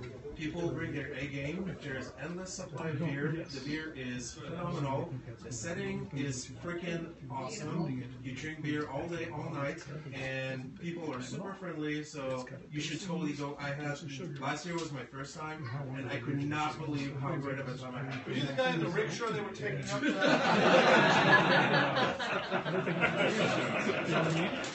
No, this is a freaking awesome festival. Really. And then about some pricing too, if you guys got a little confused, there's multiple steps that you need to take to be able to go to this festival. First, you need to become a CHA member, which is $10. And then that will give you access into the CHF hold-on menu to actually be able to buy your ticket to the festival. Which right now is $45. Start at $35, and each month it went up $5. So $45 for the Beer Fest ticket, $10 for the membership. And then camping with us, we have two options: $10, which is $35 per person for both nights, or $45 for RV per person for 2 nights. You must mention also there was a cutoff. They will cut off the tickets in Southern California. Yep. There is no on-site ticket sale, so you can't just show up and expect Yeah, to do not show up to the event and think you're going to get in because they won't turn you away. You guys are doing that. You have to buy your ticket beforehand. If you haven't been before, go to calhomebrewers.org. Buy the membership to the organization, which is $10, and then you click on the members only link to get you to the spot to buy a ticket for their website leaves a little to be desired. So you can get there for the original. If you like beer, you're going to love this. If you hate camping, you're not going to feel any pain, so you're not going to worry about camping. You'll have a great time. And as I like to tell people, if you are a home brewer who likes to talk about home brewing, there's really very few experiences that won't quite like it, because you are literally spending 12, 14 hours walking around between booths with a bunch of other drunk homebrewers who are like, "Hey, I'm super proud of my beer. Talk to me about it." And there's games, and there's bands, and there's presentations and talks. And food situation. There's some food vendors on site, so you can buy some food. Yeah, the food vendors, but you might want to bring your own some food to you cook know. if you want, especially if you're got a special diet. Well, I don't think we're allowed to cook. We're not allowed to cook on site anymore, right? So, yeah, we used to have. Well, no, in the fest area itself. You can cook in your campsite. Yeah. So we used to have like Peter, who's in the band and former Burgermeister, used to show up with his brother and like make grilled cheese sandwiches or quesadillas or something. You can't do that anymore. But you could you could bring your own food. And in the past, there's been like a Mexican place with burritos. There's been a Chinese place with egg rolls, and there's been barbecue. There's been sausages. So there have been a couple choices. So if you decide that you're okay with spending some money, you are not going to go hungry inside that area.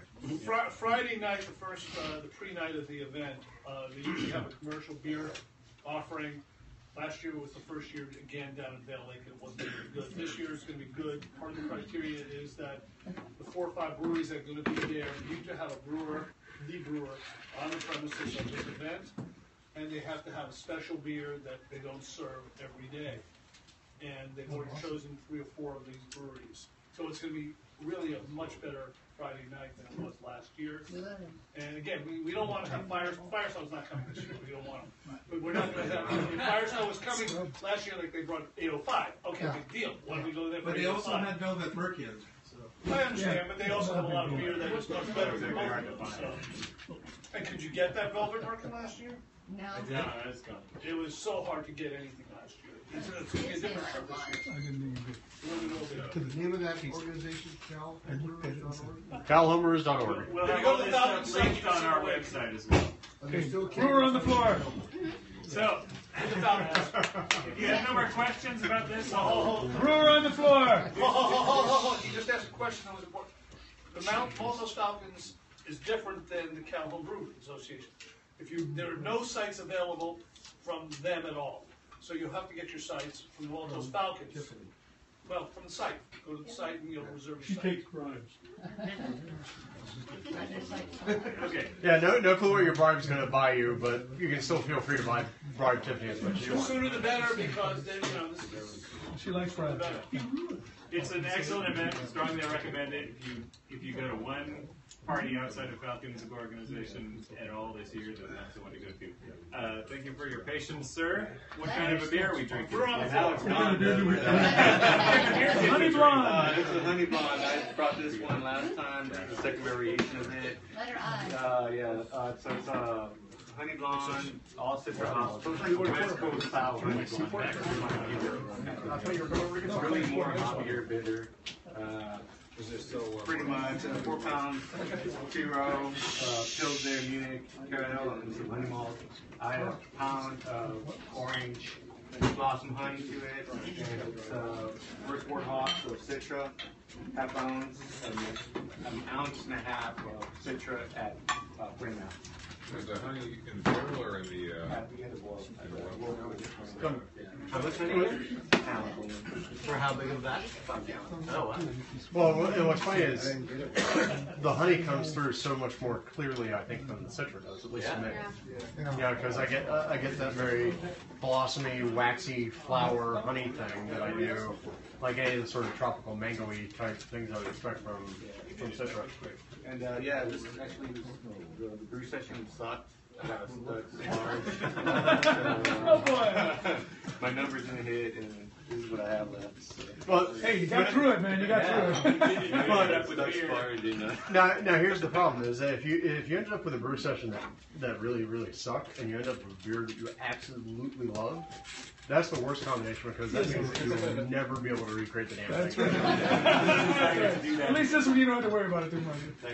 It's good. I think you really nailed the honey addition because a lot of times you put honey in and you get the alcohol from it, you get nice light body, but you don't really get any honey flavor at all because it ferments like so far out. But this has a really nice like honey taste to it. Yeah, absolutely, and that was part of what I meant by the fact that I'm really impressed with the fact that you get far more of the honey than you do the citra, right? You know, citra you would think would be such an overpowering flavor, and you don't get that here. Yeah, it's pretty young. It's been probably the second week and a half. Okay. Nice, really good beer. Well done. Good beer! They're better looking than you are. That's true. I will not argue with that. It's metal pen. We have more stuff coming on, specifically Mayfair. Quinn? 2 parts of Mayfair. Mayfair judging is on April 23rd. So make sure you have lots of fun beers going on for that. Sign up for the judge or steward. It's going to be at the St. Martin's in the Fields Church, where we've had it multiple years before. It's a great big space. And yeah, so we'll have that sign up online. Yeah, it came up online last night. Okay, good. So sign up your entries and volunteer judge and steward. And then we also have our party a few. Our party? Yeah. We like the party. Mayfair party. And that will be at the Acton KOA on May 21st, Saturday. So there's sign-ups online for that. We will also have a keg list up sometime soon to sign up all of your beers you want to bring. Miss anybody? Camping is $35. And then for RV, it's an extra $10. That could be For Friday and Saturday. Saturday. Saturday. Only Saturday night? Yeah. And they would come on Friday.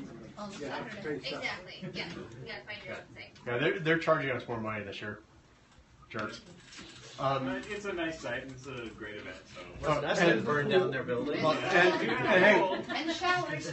hey, one thing that on the Mayfair judging, we can tell you right now that hopefully, all things considered, if you sign up to judge or steward at the Mayfair competition, you will also be a special limited edition beer produced by the Maltose Falcons. Yay. Absolutely. When is the judging? What's the date for judging? Shakespeare's birthday. Everything's on the website. It's a super duper fantastically fun event, by the way. And if you're staying overnight, it means you can get completely shit faced and not have to worry about, tiny little pores or anything. Although, please keep yourself under control. No throwing table. So people that do that won't be there. Yeah. Where the hell's the brewer? Anybody who flips a table will be summarily executed by a Ken Fletcher. We have a brewer on the floor here. We have the brewer on He the also floor. happens to be one of the vice presidents here who also gave us access to our wonderful brewing venue, judging venue, for the Mayfair. So if you have any further details for the Mayfair competition to share with us, please do, and then also share with us the details about your beer. Well, sure. Actually, I'll talk about the Mayfair competition very briefly. We are going to have you can judge on Friday night. Will be a regular judging event. This is for the first time, so just like other clubs, sometimes we'll have there's will be a Saturday morning session, a Saturday afternoon session. So if you're not able to judge on Friday, you can judge on Saturday, you can judge Friday. And where's that going to be, John? St. Martin's. It'll all be at St. Martin's. And so, or preferably, you'll judge on both events, both Friday and Saturday. We're still doing prelims, right? Yes, and there will also be multiple prelims. And there'll be a number of people who will have locations around the city, so it'll be very convenient on different days during the week. So, say I will be having one in Northridge on a Wednesday. Dana will be having one in Thousand Oaks. Steve and Irene will be having one in West LA. And then, what's up with Miles? There'll be other opportunities. I'm sure we'll find somebody on the east side. And so there'll be one anywhere near you. And and you can fill in for anything I missed on this, but please, come and judge because this thing wouldn't work, and Stewart, because it wouldn't work unless you guys help judge and Stewart. This is probably one of the 2 or 3 premier homebrew competitions in the country. And it's one of America's oldest, if not the oldest. It is the oldest. Yeah. Make no as far as I mistake, can tell. this is the big stuff for the club. So this is no mistake an all hands off deck event. That's right. Everybody needs to Get help your out. best beers in Whatever there. you can pitch in, you can pitch the heck in. Yeah, as an old-time brewer, Jamil You will Zaydeh be rewarded. This is his second most important competition in America. Cool. Question: do we submit meats? Is there a meat? Yes, there's meats. Yes. Ton of meats. There's going to be like 2 or 3 of them. We want to bring the bird home, so That's right. enter your best beer. Show them the bird. It says the last winner of the bird. Yeah, well, hey. And by the way, this is the bird that you would win. That's the show. We make a new one. Well, yes. Check it out, folks. That's a badass award. But that's the best damn trophy in the entire homebrew world, as far as I'm concerned. It is. I mean, people covet that. Yes, they do. I know I do. So you can see we have 2 that live here in the clubhouse. I'd much rather have one of those than the stupid Oscar. And it's not so white. Who made that? Who made that originally? I know Well, the original Falcon came to us via Jay Howard Stanley, the same guy that we adopted the tartan from a couple months ago. And so, but since then, we've made a couple of molds, and they've been alternately in the possession of, I think you made a mold, and then there was Craig Wickham. Yeah, I think you're responsible for producing them right now, right? Yeah. So, I mean, the club does produce these in-house. And they are pretty stout little birds, and you basically a murder weapon. Probably what you're holding to do now. They're not as heavy as solid gold. Yeah, I've always argued we should have a bottle opener in the bottom. That's a smart idea. Carve the beak into a bottle of gold. Yeah, the beak can open up both the Yeah, and so as Kent just said, there's a plaque on the side of this one that does have the famous quote that this is the stuff that dreams are made of. That's right. Hey!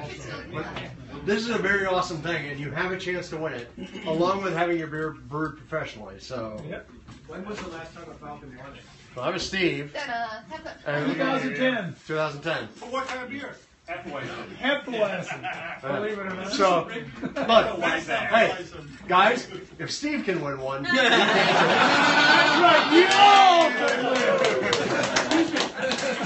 It was a mistake and an accident, if memory serves me correctly.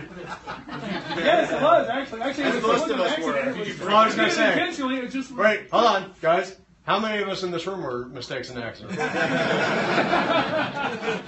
Steve, did you bring it in a bag? Wait, That's for a half a bite. Do we have some beer or something? Let's go on to the beer. Talk about the beer. It's getting warm. All right, so we'll talk about the beer. Some Munich Dunkel, as I said earlier, it is, now it didn't follow my advice completely. Instead of being 100% Munich, it's only 94%. And I do have 3% chocolate and 3% melon orange balls in it. All right, that's it. You've lied to us. You didn't have enough of melanoid in Germany. It was German Munich, it was Weiermann's, the light Munich, it was double decoction, with long decoction, with long boils in each decoction.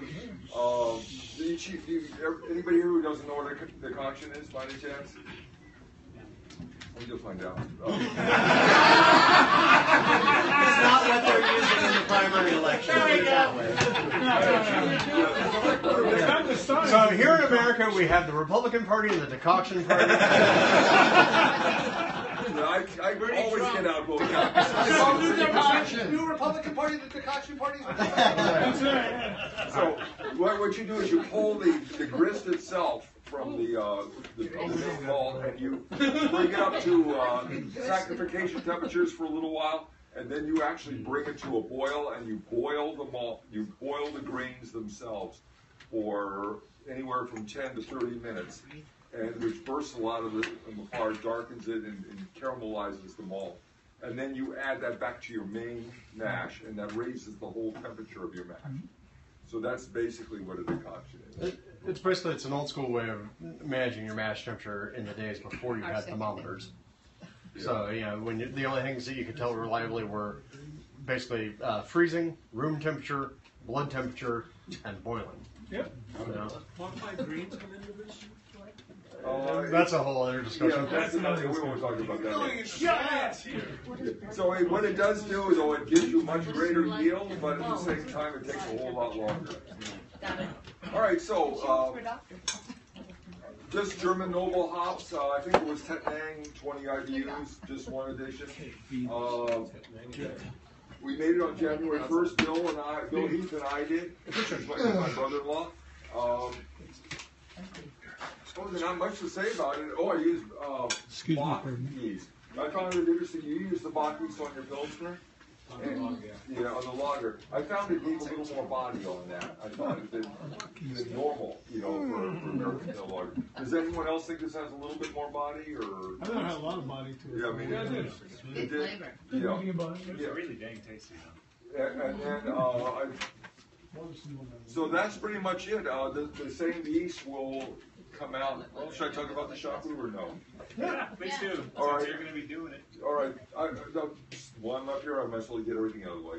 I'm going to be leading the shop brew this month, and it'll be a tavern service, which is different than having it here. It'll be, we still can handle 30 gallons, and it will be a double decoction.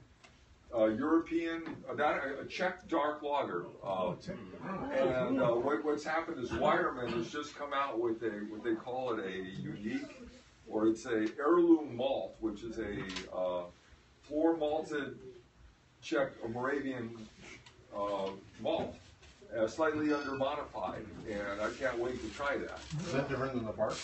Or is that the same? Pardon me? Is that the same as the bark, or is that different? That's different. Right. This is different. Huh? And so it's it's similar to a Munich malt, I would say. So it's going to be very similar to a beer like this, but it'll be should be interesting. We'll use Czech hops, we'll use sauce, and we will use the same yeast I use. It'll be a long day. It'll be less than 12 hours. Yeah, yes. Maybe. Yeah, I will get it down. I'll get it down to about. I think I can get it down to about 10 or so.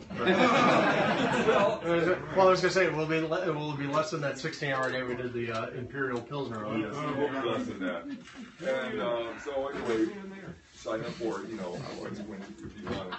I'll be posting that later today when I get home, and it'll have I believe one less spot than normal.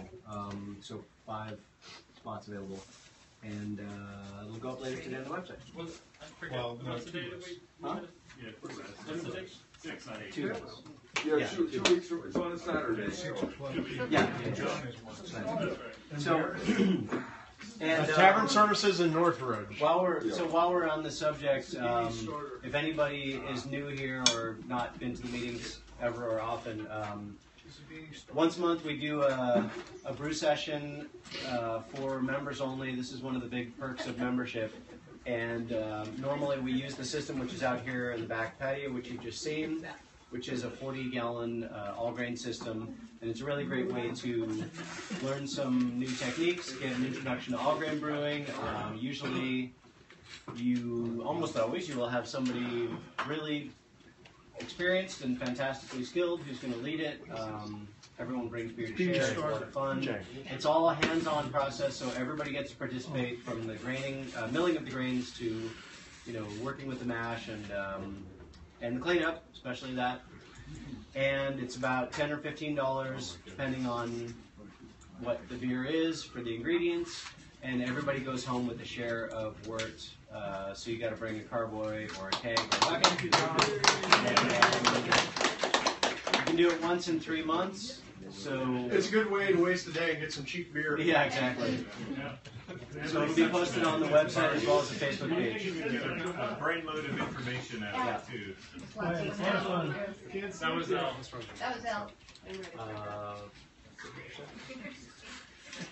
Oh, finally you're putting your hand out. They your letter D, commitment. Yes. Hey, by the way, just real quick on the commentary for John's Dunkel. Anybody had any additional commentary? It's really good. Or any questions for the man? He is a Dunkel expert, so. If you have even more questions, sign up for his shop brew and go there and ask him questions all day long. Yeah, this is a rare opportunity. John's a master, and that brew session is going to fill up in like an hour. So yeah. So our extraordinary cook here, Burgermeistress, has something to say. So please pay Just a attention. quick little thing, if nobody has anything going on Saturday, March 12th, it's a 2-year anniversary for the brewery that I work at in Pomona. I know it's a long drive. But What's the name of the brewery? Sanctum. Okay. Sanctum Brewing in Pomona. It's our 2-year anniversary. The information up here.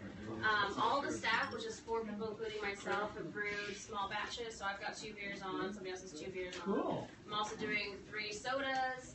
It's kind of from 12 to 9. If you go and look at the website or look at the information here, it's like you buy your pours and you get a commemorative glass. So for 3 pours, it's I think $20. $15 for 3 pours plus a commemorative glass, and you just be there all day with food and all that stuff going on. Oh, and face painting. Because we're adults. Wait, Natalie, are you doing the face painting? Oh, hell no. We have an actual, our space is a live art workspace, like a lot of really cool artists are there, and one of the artists is a body painter and makeup artist, so one of our students she'll actually be doing a live body painting in her space. I don't expect this from you. Just start it.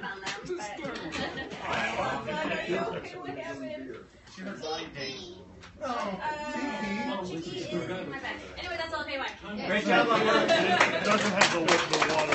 It doesn't have the water for the pale. You're cut off. So Doesn't have that your beer, right? Yes, Beanie beer today. All right, so we have Beanie, who's got a starter up here. If it's a little flat, we had a few people shaking the hell out of it. Out there trying to get some out of it, but that's okay. This is a pale ale I do for my wife. She doesn't like a beer that's overly hoppy, so it's kind of like a Sierra Nevada type pale ale. This is a 28-gallon batch, but I'll just give you percentages. It's an 82% Pilsner malt, 8.2% Crystal 20, 4.9% Carrot Pills Dextrin malt, 3.3% wheat malt, and just for fun I added 1.6% brown sugar. That was for fun? The hops that are in it, and most of my boils are about 3 hours long as a rule, because as I'm filling the kettle, I'm boiling the whole time. Yeah, if you don't realize, if you've never seen pictures of Beanie's system is gargantuan. So, It's like a calcium tower. Alright, so at 60 minutes I used a half an ounce of Warrior that was 16.7 alpha, and then I used 1 ounce of Centennial whole hops that were 8.10 alpha. At 45 minutes I used 2 ounces of Cascade, which was pellets. Then at 35 minutes I used 1.5 ounces of Centennial, which were pellets. And then at 15 minutes I used 2 ounces of Centennial, which were whole hops. And the boil probably 3.5, maybe 4 hours. The beer is about 7.5% alcohol. And, I don't believe it. So, you can believe what you want. And how did your wife find it? What's that? How did your wife like it? She thought it was How did your wife like it? You said you made it for your wife. She enjoyed it. I said this to hear my hearing aid. Yes, yeah, she likes it. But again, it was much more. It was more carbonated than it is right now. So, please don't shake my beer. You've been fucking brewing, huh? Any questions? Any more questions? Very tasty. All right. Well, I'm glad you guys enjoyed it. Are you sure about that recipe? Are you sure about all the measurements and specs on that recipe? No, jack shit. So, before we get this next beer going around, asking about, you know. So before we get the next beer going around, I would like to just have a quick show of hands for a cleanup crew, because they're not going to let us keep using this place if we leave it as a mess. So we got one over here, got two, got three, got four. You gentlemen would please just stick around for a few minutes. You two, thank you very much. You'll have our clubs help us tidy up a little bit. Much appreciated. Thanks very much. So enjoy your beer. Barbecue. Also, we have an event going on that we've been starting to kind of make a regular thing. We call it Brew with a Falcon, and Tiffany will deliver some details on that for you. Yeah, so in the past 3 years now, we've done 4 or 5 different locations around LA where we get to brew with usually one of our more advanced brewers and just learn something for fun. So usually somewhere deep in the valley, somewhere on the west side, somewhere close to here, and it's going to be on June 25th. I should have all the information online so you can sign up within the next week or so with all the different locations. So you can go near or far, or if they have a particular kind of beer that you want to learn how to brew, or just want to join into that crew. So that'll be on the website there. Yeah, the point of this event is that we have a lot of really experienced brewers in this club, but they don't always necessarily have great opportunities to share their knowledge and setups with new people. So this is a way to get new people together with the more experienced people to demonstrate and ask questions and work out whatever problems they have with their own brewing. So they'll be able to see how other people do it and see other different setups and other ways that you can perfect your own brew. So it's just a way to share the knowledge, and it's a really good thing. So if you're curious about it, you have questions to ask, it's a nice way to get some fresh info. So look for this online. And you don't, sign on up. you don't take homework, or you do? Not necessarily. Yeah, not It necessarily. just depends on each individual. It's up to the brewer.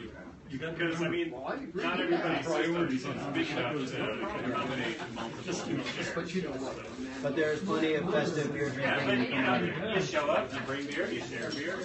We all know it takes a lot of beer to make beer. So. Yes. That's a wino thing. Thank you. That's why we drink it here. Exactly. So, with that, Rick has got another beer to show us. And I thought Beanie was going to be a brewer. Smoked porter. That is a variation number 2. The first variation was had peat smoked malt.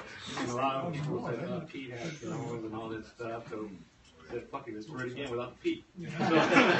So this is a 14 pounds 2-row or 44% 2-row. 23% smoked malt beechwood, 11.5 chocolate, 11.5 terraplume, and 1.5 Chinook at first wort with dry English yeast. Yeah, dry English yeast. So we did. What is that? What number is that? 007. So we did 10 gallons of this, and we split it up in 2 different batches. We did 00701 and 00501 European ale, I think it is. So this is a 007 here. So this Mr. Bond. Yeah, so this is smoke porter. Our first variation just took gold that romancing the beer. So this is the same recipe without the peat. Good job. Well, wait, hold on. So the Pete took the gold of the romancing? Really? Over this? We haven't entered this. Oh, okay. So if you didn't use the peat malt, what was the smoked malt that you used? Beechwood? Did you have that same percentage of? No, we changed it a little bit. I don't remember exactly. We used beechwood and peat last time. Did you smoke it yourself, or did you buy smoked peat? Okay. So what's the difference between where are they going to find peat smoked malt and beechwood smoked malt? Peat is strong and aggressive. I think it's definitely much more aggressive, more Scotch-like. Imagine wet burn. Harsher, more harsh. Yeah. More harsh. I haven't had the peat one, Peat but is I like this a lot. It's a much stronger phenolic and acrid is a good word. Cigar smoke. Acrid. It smells like burnt dirt. It's burnt dirt. That's what it is. It's burnt dirt. It tastes somewhere between charcoal and asphalt. More towards the end. And beechwood is smoother and a little sweeter. It's a little more reminiscent of smoked bacon.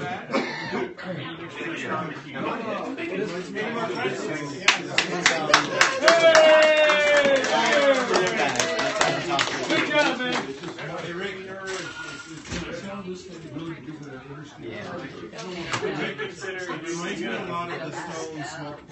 Yeah, so the people told me that the stone smoke porter actually uses peat. So that's our first variation is more like the stone smoke. Using like hardwood or fruit wood. If anyone needs to get the smoke out of their glasses, we have pitchers of water up there and dump buckets. All four of these? However many you need to fill up. Good job. They're all the same. However many you need for your pitcher. Just two?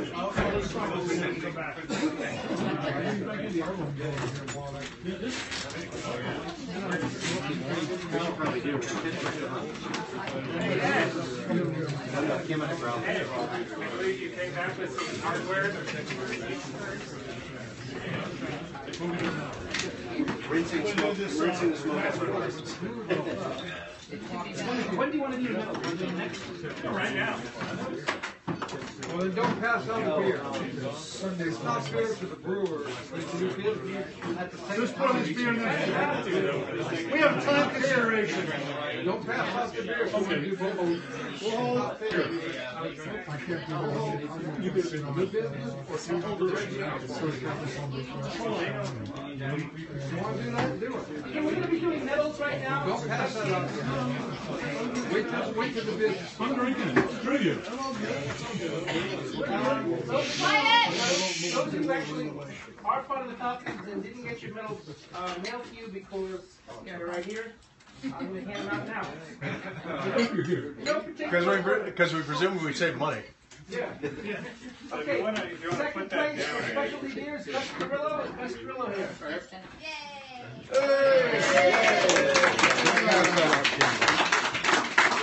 Gus, hold up your medal. First place for Box, Kent Fletcher.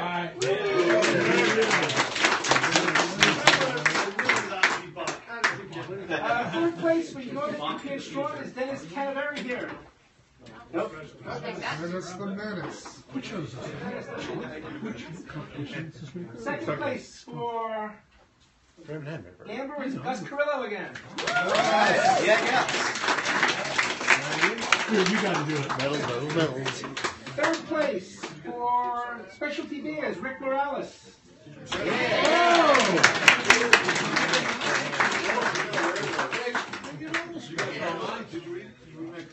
First place for Imperial anything is Andy Ziskins. Andy here. Nope. He's gambling his fortune Second away. place for English, Scottish, and other Irish specialties, Jonathan. Where's Jonathan? Manak? Oh, Tronson's not here. normally here. First place for me, Craig Wickham. Here, stand up and get the picture taken. Wickham! First place for American West Coast, Jonathan Tronson, which we said he's still not here. Unless he's magically warped in. For the medals, I got it for Izzy and Dana. I don't see Izzy or Dana here, so. Oh, shit, yeah. Yay! Or a big win. Okie dokie. Are we ready? Beer. We drinking? I'm thinking we're drinking. Alright, so this is B. Letter B. As in Bozo. Hey. Smile when you say that. As in Belgium. Do that, son. Number B. Yes. There's two more bottles.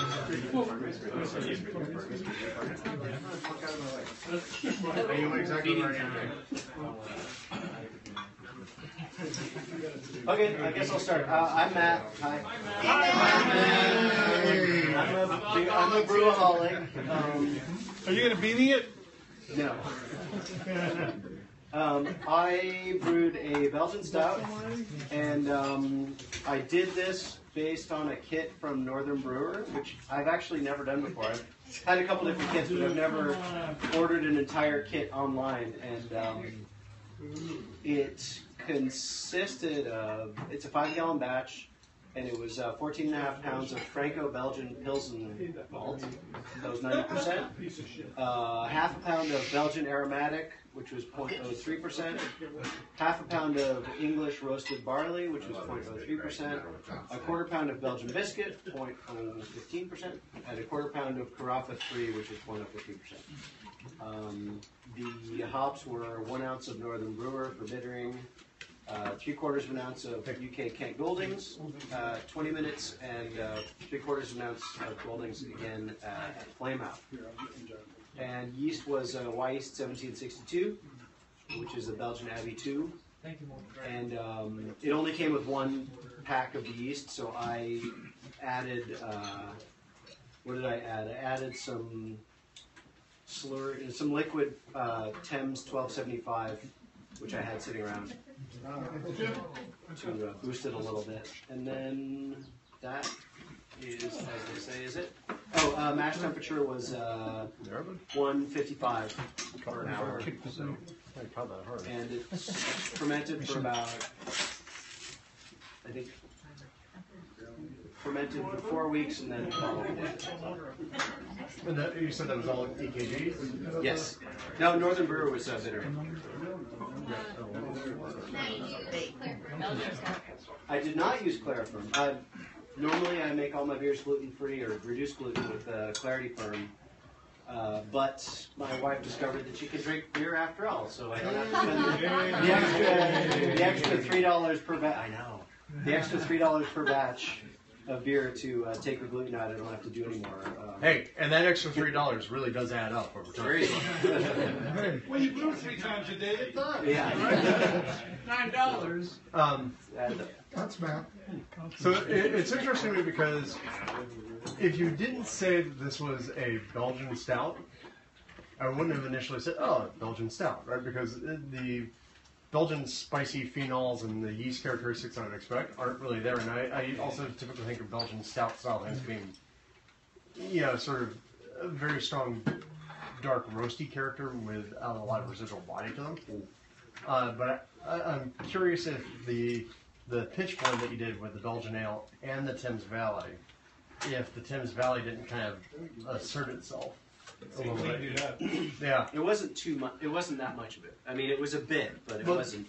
I know, but it changed it for sure. Yeah. Because I mean, like really, if again, I don't know if you guys agree with me. I disagree, Drew. I'm getting a big bubblegum character to it. Yeah, I'm with John here, and I actually, and I've done a couple different Belgian stouts before, and I like Belgian stouts a lot, so I've had a few different ones that I buy, like the Allagash Black, and I've always found that the Belgian yeast characters, those characters are always kind of understated because they're matching up against all the big, powerful flavors of a stout, which I like. I mean, sometimes the Belgian flavors can be like a little too much, and I thought it was still there, but not, not overpowering or anything. I didn't want it to come out like a Belgian quad. Again, but I think, from my perspective at least, if you didn't say, hey, this is Belgian, I'd kind of go, but I wouldn't think, oh, this is obviously Belgian.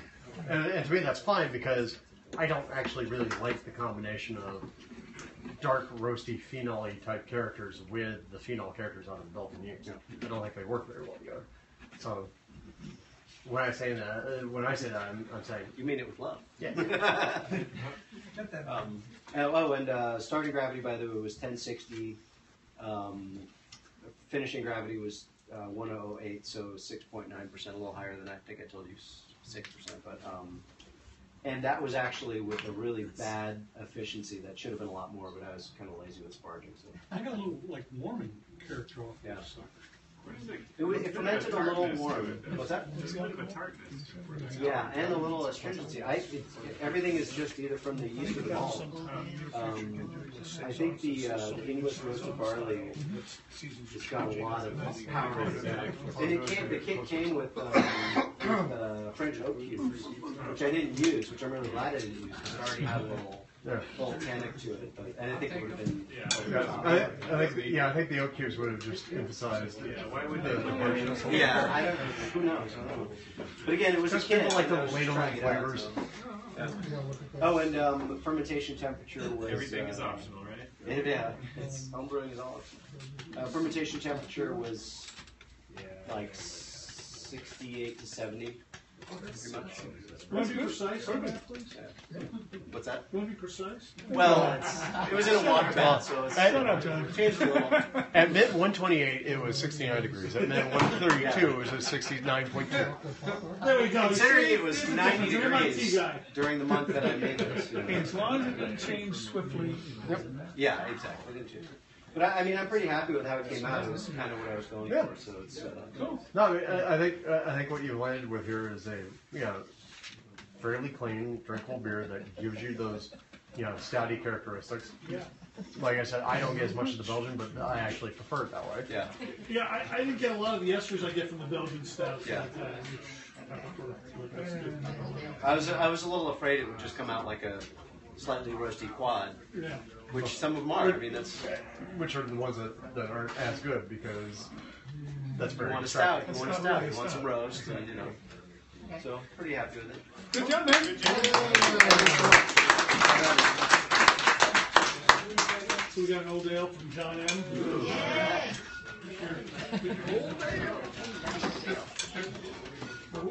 Let's see. Anybody got any juicy stories? About old ale? Actually, let's pour it before you start speaking about it. So earlier this week, I was in Dallas, Texas. Ooh, I'm sorry. The business required me to be there, and I went to Fort Worth. I Ubered over to Fort Worth. Notice the Cowboys was Yeah, not really. But I attended a homebrew company over there for the Cap and Hair Brewers. I did a little Q&A because they're not used to me blabbing too much. And I thought they did one thing there that I thought was interesting that we might want to look to adopt as a club. They actually did a set of wort to yeast experiments where they laid out 5 different beers, all the same wort, 5 different yeast strains, and let everybody taste and vote on them and come together with a conclusion. They didn't quite do it in the same sort of organized fashion that we did, but I thought it was a very good learning lesson, and it might be the kind of thing that we do some. N. Letter N. Letter N, alright. So this is an old ale, kind of in the larval stage still. It's only, I only just pegged it a month ago. So it's a toddler ale? It's a young ale, yeah. So I'll be interested to see how it develops over time. But, yeah, base 2-row, 62% 2-row, 20% Munich, 5% English medium crystal, and then a spattering of the rest of it is a Crystal 120 Melanoidin specialty and some molasses. And oak somewhere. And there's oak. And there's some medium toasted oak. Bittered with Challenger at 60 minutes and at 30 minutes, and I fermented it with Whitbread ale yeast, which is a yeast I like a lot. Finished out a little drier than I wanted to at 1018. And what was the original? The original gravity was 1073. So pretty high, isn't it? What do you think the alcohol is? You compute it? What's that? The alcohol? The alcohol is 7.3%. So I was expecting it to be a little higher. 7.3. I was like, that's a nice section. You left it up. Well, I was busy pouring from this over this. No. No decoction? But I think it's, so this is at 7.3% on an old ale. If you look at like the modern scale of what old ale means in Britain, this is somewhat on the higher end of that. And also, obviously, a way more potent flavor background with all that oak that's in there. How much oak was it? Well, I did a 3-gallon batch, which I normally don't do. So it's 3/4 of an ounce of oak cubes, of medium toasted oak cubes.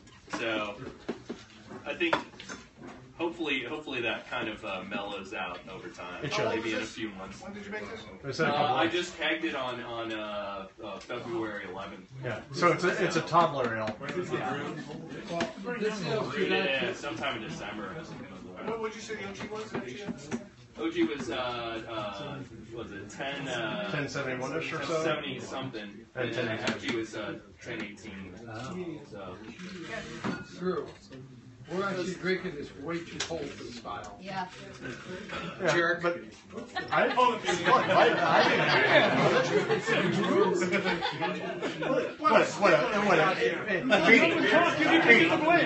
Is my name the Grand Refrigerator? Warm it up. Hold it in your armpit. All right. Yeah. No, I'm just saying it would be more complex. You just start if it was started going in. Are you a newbie? Well, no, but I mean, again, I think no matter how warm you take this, the oak is a very strong character that's going to need some time to age out. It's very good. It's really good. How long was the oak in there? The oak was in there for 6 weeks. 6 weeks. Yeah. With fresh oak cube type thing, 6 weeks is. What kind of oak? Medium American toasted. I love it. No bourbon, no oak at all. Yeah. No bourbon. I think it's going to age straight well. in. Yeah. I think it's But going to age well. it's an old ale. It's designed to age. So Yeah, exactly. having aggressive characters this young in its lifespan is not a terrible thing. Yeah. And it will be interesting for everybody to remember when we get back to it. Yeah, in 6 months to a year. Yeah. All right. On oak cubes, can you reuse them, and how many times can you reuse them? There are lots of people out there who say that you can. I have never done it because personally, oak cubes are cheap enough to just toss and redo. But I think as long as you're going and soaking them again like another spirit, you can use them until they're cashed out, and that depends upon what sort of flavor profile you want. So at least a couple times. What about for sours though? Because I've heard you can maybe possibly reuse them just for the yeast. Yeah. So sours is a whole different story, right? Sours are we're hoping to get a continuing culture. If you look at like the experiments that Vinny has done from Russian River with like the oak chips that he's handed out with his cultures, then it seems like people have kept those going for a good long time. So there was one other question or comment over here in the corner. Where are you going? Did it disappear? He was talking about staff. Well, all right. Guys! I've heard for like home wine certificates that adding oak during the primary to take advantage of the natural convection caused by the yeast and like letting that agitation infuse the oak flavor a little bit better than just steeping. I was just going to ask like for your brew, like how did you do it? Was it like a purely secondary, which I know is very Purely secondary, yeah. I just put it in. I just steam sterilized it and just put it in. Didn't soak it in bourbon or anything like that. Yeah. Right now, for me, this is not as complex as this is going to get in about 6, 8 days. I'm working now on Imperial oxidation is really going to help. So yeah, it's a young beer. I don't know what you're aging in the next 6 months. What am I aging in? What do you have this in? Just in a keg. Just in a keg. That's fine. It's better to keep it in a larger volume. So, like a wooden keg or a steel keg? Oh, it's not in a cask. Just corny my keg. Yeah, just my corny keg. You don't have I already have carbs. You don't have anything wrong with this beer. No. Yeah, This is just a beer that just needs a little time, right? Yeah. And Mormon just walked outside, but I would say that one thing that he said to me that is very true is this would be one of those beers that would be very nice to at least get a couple of bottles of. You know, because I didn't bottle any of that. Well, I know, but yeah, the problem is with the keg. You can. Yeah, the keg is very easy to kind of go. Yeah, I'm just gonna go take another taste of that. Yeah. And then the next thing you know, you've tasted your way through 3/4 of the keg. Yeah. So this would be a nice thing to have a couple bottles of just to hide. I treated this as like a pilot. That's why I only made three gallons. So I'll do it again. I do, yeah. Do you have more? Good beer. Come on, guys. No, it's in the What? keg. People who do the Scotch and age the Scotch in a barrel. They burn it the first time and age it, and then they say they need a new barrel because what's in there the very first time and age with that liquor, it's not going to be the same. Yeah. You can use it differently, the same one again for something different, but that one that they want, that 12-year-old Glenfiddich or whatever it is, that's the first time, and then they can use. But then there are other wines where they use them for ages and ages. So right. I think Well, there's a mixed school of thought of what to do about how many times you can use. yeah, and that's a big thing. I mean, it's much more so. I mean, much more so in the wine world and in the spirits world, where that sort of thing has been sort of codified, because they have far more experience of that than we do. Beer makers are still very much in the world of, hey, I got a barrel. What am I going to do with it? But I think most American craft beer makers with barrels or even homebrewers are still very focused on those first pull characters. And I think what a lot of people do as progression is I'll do something to get that first pull, that big spirit character, and then after that start to get more and more in line with devoting it to like sour beer making, since beers are more susceptible to souring in a barrel than wine or spirits. Right, the stuff that you added in, now that's flavors in that Yep. wood. It's also worth mentioning that Drew kind of just included in there when he said codified. It's actually law. You can't make anything called Scotch or bourbon that isn't put in virgin oak. No, bourbon. Scotch is allowed to use anything it wants. Totally different. Yeah. The biggest user of American bourbon barrels are Scotch makers. Yeah. All right. Any other comments about Jonathan's beer? He's not done. He's not done. We have another one of his. Another one? We got some brewers that are very busy. Which one's this? There's Japanese cedar IPA. Letter M. The Japanese cedar I had to order at an exotic lumber yard on the East Coast, and it was really expensive. So I ordered some Japanese cedar and some Spanish cedar. Japanese cedar is a lot spicier than the Spanish cedar, and it has less complexity to it, so I typically add it towards like pale ales or IPAs. The Spanish cedar I'll put in like an amber or something darker. Spanish cedar I normally think of with the Scarlet strain. I know it's not a true cedar. Yeah. So Exactly. is Japanese cedar the same thing, like not a true Apparently cedar? I found out the Japanese cedar is not a true cedar either. But I mean, the aromas emulate cedar. So. But Japanese cedar is what a lot of sake makers used to age sake in. So they have these cedar casks. And I was inspired by the Hitachino Nest Japanese Classic IPA. The base for this beer, though, is just Northern Brewer's Deadbringer kit, which is a clone of, I think it's Two Hearted. Two Hearted. Yeah. So. Which you can now get here in LA. You can get actual 2 Hearted. Exactly. Like, yep, you can get bells here now. Bells. And Founders. Are there any other spices other than the cedar itself? It's just cedar. I put more cedar in this than I typically would. So, 1.5 ounces of cedar for a 5-gallon batch, which is more than I normally would. Usually I do about an ounce, but this you could really get the spiciness from the cedar come through. Yeah. There's some of that like woody bitterness that kind of hitchhiked along for the ride too that I don't care for so much. Well, but it's part of an IPA. I mean, yeah. How much was it, and where did you get it? The Japanese cedar. Yeah. Cost-wise and I got like it was probably like a plank that was like 6 by like 20.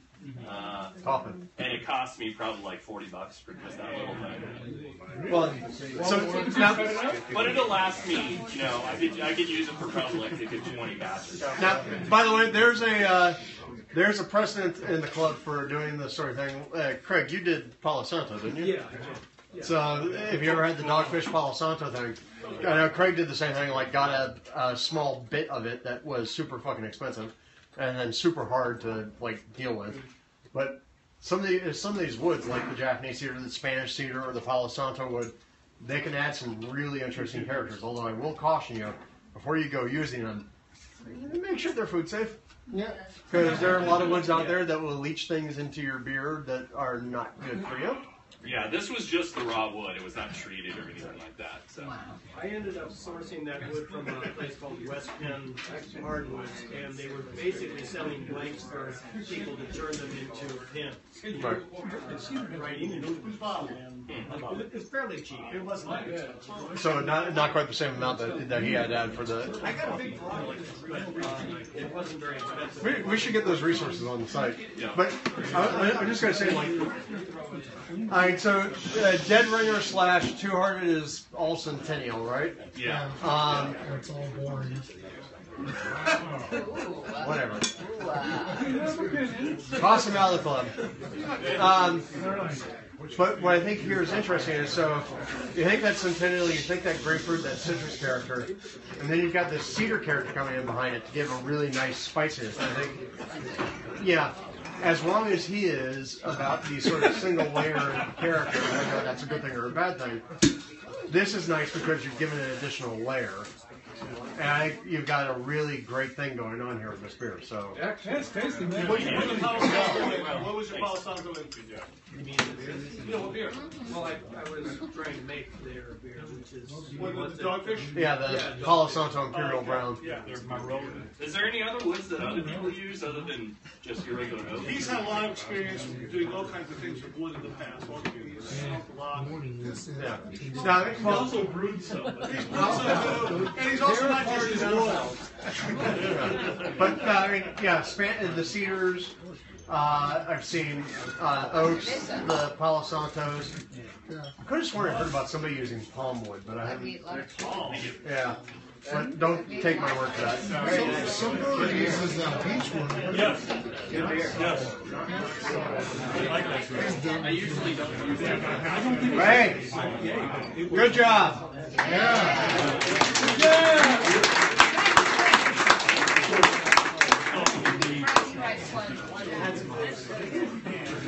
Some of that is somebody's like.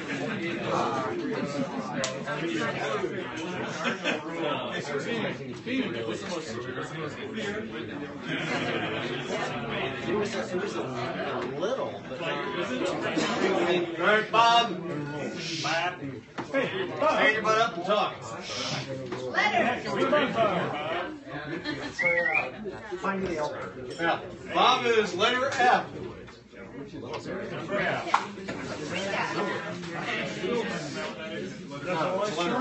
Number F. You don't want to do Here's to Ed is being so quiet today. Can you imagine Steve, Ed, and I in one place? Miracle. Miracles. Wonderment of winning. St. Patrick's Day. This is a basic Pliny the on the Elder. floor, come on. We're on the floor. This is a basic Pliny the Elder recipe that I get Vinny wrote up for Synergy or something. There's a PDF file you can download. You got it from Synergy? Pardon? You got it from Synergy? Yeah, I downloaded the PDF Yeah. somewhere. But It's on the American Homebrewers Association website. Yeah. It's like on 26, I did a 10-gallon batch, so it's like a 12-gallon. About 26 pounds of 2-row, and about a pound and a half of carapils and caramel crystal 40, and then about a pound and a half of corn sugar. And it uses Columbus, Simcoe, and Centennial hops, basically. There's a 60-minute additions, 30, and then 0, and then dry hop. 2 different dry hops. What's the approximate IBU? This I mean, well, this is 227. 227. All right. All right. Now, by the way, though, just about that is that there's some research that I think was released last month that was showing that, trying to get above, I think it's 90 IBUs, and it's like, Almost above. it doesn't have it. But, well, it's not even extract. It's like literally, like you can jam in 20 times as many hops and only get about like 5 more IBUs or something. That's why I'm laughing, bro. Not because of you. But, however, to that point, your hoppiness is not always just about your isomerized alpha acids. It's also about the oils that you're extracting. And the malt that Did you use oils and extracts for this, or was it just straight hops for this? Just straight hops. No. So, and what's good about this is, I mean, okay. So, obviously, plenty these days uses hop extract to do the primary bearing charges.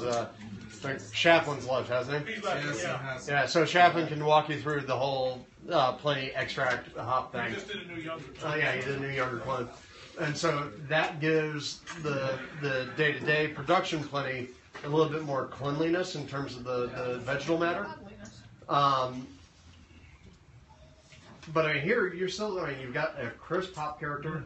It's obviously got all those things going on with it. I think it's just kind of missing some of the extra refinement that you would expect out of plenty when you get it in a bottle and it's nice and fresh. Right. But I would say overall, I mean, like for Target for such a thing, you've done pretty good. I just tried an Elder on draft about a week or so ago with Craig, and we actually brought Craig's clone in of Elder and Younger over with Dave. We did a vertical tasting of everything here. And I'll tell you something, Pliny, Dave, Craig, and I all thought Pliny has changed. It's changed. Well, but I mean, right now the draft version's being done out of Firestone Walker because. Okay, well there you go. So yeah, they don't have because they're trying to deal with their capacity issues in Russian River. However, you did a really great job. I think you hit the difference between the extract and the actual hops itself is a huge amount. Yeah, it's really good. Yeah, but you did a great job. But I mean, again. If you're not saying, hey, this is supposed to be a Plenty of the Elder clone, and you're saying, hey, this is my double IPA, then I think you would get people to go, damn, that's a really fantastic beer. And the problem is the second you say, I made a clone of Plenty of the Elder, you're setting yourself up for like, yeah, fuck you, you haven't done that. Well, you have to charge people $5 a head to come into your house to drink it. After this, but do not mention anything about Pliny the Elder in your description about this beer. Well, seriously, it was but hey, it's damn good. Yeah. Look, I would be, if I was pouring a beer and it came out tasting this way, I'd be very happy. Well, as Jim just said, if you want to enter this in Mayfair, just put it as a double IPA. Don't fucking tell anything about anything. Pliny this, Pliny. Don't just double IPA. Yeah. All right. There's no preconceived notions there. I'll go anywhere because we're on the next two. If you're up there again. Where's your bottle? You did a really long day. So it's not much.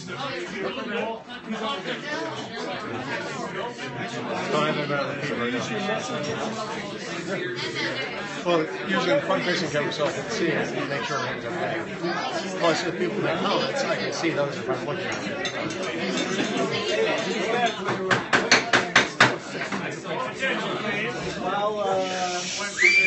While Bob's next beer is being poured,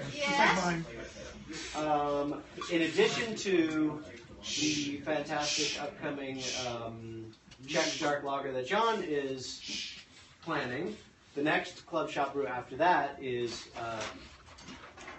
May? Oh, that's not the next one, I'm sorry. It's in May. We haven't planned the April one yet, but we do already have the May one planned, which is on the 15th. And this is the annual, now third time, ladies brew day. So I'm in. So the guys can visit. Can't brew. All the men are welcome to visit, but they do have to serve on hands and knees. All right, wait. Men can come. They have to be in a kilt. And anybody who says commando, to wear a skirt. Yeah. And any guy who comes in and says, "Hey, ladies," gets kicked out. Right. It will be here at the shop, so it's regular club shop brew day. Almost done. And this is a really, really fantastic brew session. We've done it twice already. We had a full house, and we had lots of guests come. It was a great party. Everyone brought beer to share. We always invite female brewers from the LA area to come, and they have come and brought their own beer from their own breweries, such as Serena from Ladyface and Lynn from Three Weavers, and hopefully Devin this year. Hopefully Devin this year. Ting was here, and they all brought their own beer from their own breweries, and it was fantastic and really good times. Oh, and they're doing an IPA, which is the tradition of Nancy Gold, who is our past president, only female president this club has had. Probably the only female president of a club in the universe. Oh, sorry. The best female president of your club in the universe. And she always does a fantastic IPA. I don't know what it is this year, but Well, it's a Riesling 5 Union usually, Jack. right? Oh, Union Jack. Okay. Well, and news will be forthcoming. So. And by the way, one of the things that you should take an appreciation of here in LA, since we are a relatively nascent microbrew scene, we actually have a far larger women's brew involvement here in the professional scene in LA than I would say that you get in a lot of other cities that have had a longer-lived beer tradition. So that's pretty goddamn awesome. All right, brewer on the floor. Not John. John, John.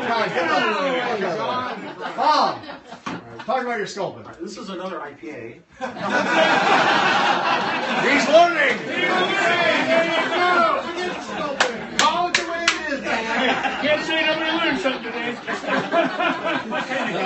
You can change your mind. You just have to be aware, man. It's just some recipe that I found on the Beersmith. It seemed pretty good. I did like a 17-gallon batch. It was about like 38 pounds of pale malt, about 3 pounds of caramel crystal, and a little over a pound of Caribbean, and about 3.5 of Carapils. Can you give that in percentages? It makes it easier for the people with typical batch size. Oh, sure. How much did he make? What, 5 gallons? Yeah. No, that's pretty good. So it was, the pale malt was 83%, Carapils was 7%, caramel crystal was 6.5%, Caribbean was 2.5%. Cool. And then it has a first word edition of Amarillo Gold, and then a 60-minute of Warrior, 60-minute of Columbus, 60-minute Magnum, 60-minute of Northern Brewer, then 30 of Centennial, Crystal, and Simcoe, then and Flame Out Amarillo, and then dry hop 7 days of Amarillo and Simcoe. See, I made this. see, here's my thing: is that again, it's not a perfect clone of Sculpin, but what it does really remind me of is back in the days when Sculpin was a rare thing, and everybody went, "Ooh, somebody has Sculpin on tap." As opposed to nowadays when you walk around and like, "Oh, do I want the grapefruit Sculpin, the habanero Sculpin, the pineapple Sculpin, the my piss Sculpin?" So once again, IBUs. It says 92.9. That's in the ballpark. Again, you've got. This came in bottles. Were these bottle conditioned or keg filled? Keg, counterpressure. Right. I was going to say because if that was bottle conditioned, that's really freaking impressive. Yeah, because it's clear. You got great clarity. The colors pretty much spot on to that West Coast double IPA thing. And I mean, again, I think you have the vegetable load from the amount of hops that you have in here, which is a thing. But you've got a great assertive bitterness without it being tongue scraping. Yeah, but the hoppiness could be one for this beer too. Yeah. And everybody's favorite politician can be less disappointed. That's exactly Yeah. Good beer, man. Good show. Better than the last Sculpin I had. And you got a hard crowd here with IPA. A lot of these Falcons are really You're looking straight at him. Again, Bob, I would say you've got one more to go. But another one? Yeah, he's got a bourbon oak vanilla imperial porter, which that's not a Jimmy Club. I don't know what it is. What are you doing? Now you're into your wheelhouse. What I'm going to say is, for these last two beers, if your goal for these last two beers is get even closer to sort of modern commercial iterations of things, give some consideration to looking at extract. You know, the hop extracts out there. You can go to the Miata Valley Hops or a couple of other places. And that would get you that same sort of bitterness without the extra vegetable load. But at the same time, you're doing great. Extract, not the bottle. I think it's interesting, by the way, that you said this was like 90%. Don't look at me. I know who. Hey, guys. Shush. Yeah, that's good. What? It's a Yiddish thing. Yeah, sure. Oh, in percentages. So if you give the malt in percentage and you say, I did 85% of this, it allows people to scale between both volume and efficiency. So a lot of times, if you're a professional, you care more about percentages. Plus, it's also usually safer to think of your malt division in percentages than anything else, because then you can go, wait, why are my crystal malts over 10% of my beer? You know, that's what it is. Yeah. It always gets a little bit harder to hear at these meetings as the beer goes on. Yes, it does. And whoever farted, wow. The one who denied it supplied it, didn't he? Not in this case. I'm so glad it's not the chili cook-off month. Have one of those, man. Oh, man. February. So rough. Was anybody else destroyed after the chili cook-off? The rest of the day? No, I think I was destroyed after the Super Bowl. I destroyed everybody else. All right, so while we have this, let him talk. Good stuff. All right. So now we got Bob here on letter D with a bourbon oak vanilla imperial porter. A beefit. Yeah. This is a recipe I got from a buddy of mine in San Jose. He brought it down for John. John. And I really like it, so I asked him for the recipe and I thought I'd try it. So. I'm into that. It has 62% pale malt, 11% Munich malt, 8% brown malt, 5% caramel crystal 120, 5% chocolate malt, a pound of crystal 40. And then it uses and then 2 1/4 pounds of turbinado sugar. Oh, yeah. And then it uses very little Magnum shortly tops, like about an ounce of each. And then So IBUs from 30, 40? 23. 23. And then we ferment after the fermentation. I had miss anybody? Some of the French oak beans that they have in the shop. I soaked them in Maker's Mark for a week, and then I took them out. And How many beans? It was about 2 ounces maybe. So 12 gallons. So what did you do with the vanilla? Took them longer? You think there wasn't enough vanilla? Vanilla came from actually vanilla beans. Hey, shush. So then I put those soaked wood beans into the fermenter for the last week, along with some vanilla beans that I had split. The first time I did this twice. The first time I tried it, I just split the vanilla beans and threw them in there. This time I split them, scraped out the inside, chopped it up, mixed it all together, put it inside some of the Maker's Mark, and then let that sit for a while, then dump that There you go. with the bourbon as well. Why Yeah, make it's yours just only Mark about a half an ounce. Yeah. See how big of a batch? 12 gallons. I actually entered this in the Doug King. Oh. And they said it was the first beer I asked if I had entered, so they said it came in 4th. So. There you go. Not bad. And, Yeah, the vanilla really lifts it up. Yeah. Did you choose Maker's Mark intentionally, or was it? That was what the recipe for this said. Maker's Mark. Because Maker's Mark is pretty mellow as far as bourbon goes to me. But again, like what? Here's my problem with like. Here's my problem with like all the bourbon stuff. Super aggressive. No, I like it actually. Yeah. I mean, the problem is the second you start to add those additional flavors, things like bourbon or vanilla or anything else, people's perception of the beer or reaction to the beer is all based on what they think of that particular ingredient that you're adding. Right? So if you don't like Maker's Mark, you're screwed. If you don't like Jim Beam, you're screwed about people liking this. I remember about 10 years ago when Tom brought his porter or something that was one of the first times we had a big bourbon on. And it was overwhelming to a lot of us. So, yeah. I mean, this was a good choice. That's why I asked you the question. I made Denny Con's vanilla bourbon porter and soaked in bullets, and I ended up not liking that bourbon, and I still have bottles, and the flavor doesn't go away. So there is definitely. And so the thing I'm curious about, you mentioned Denny. You know, Denny Con, he's my co-author, co-host of the podcast with me. He's very famous for a bourbon vanilla imperial porter that he has. And I suspect this recipe is something close. A modification of it. But yeah, he's got his own particular preferences. Yeah. But Bullet's also very distinctive. So if you don't like Bullet, Yeah. but I mean this, I think. Nice job. I mean again. I don't like I mean, how long have you been bourbon? Since the beginning of last year.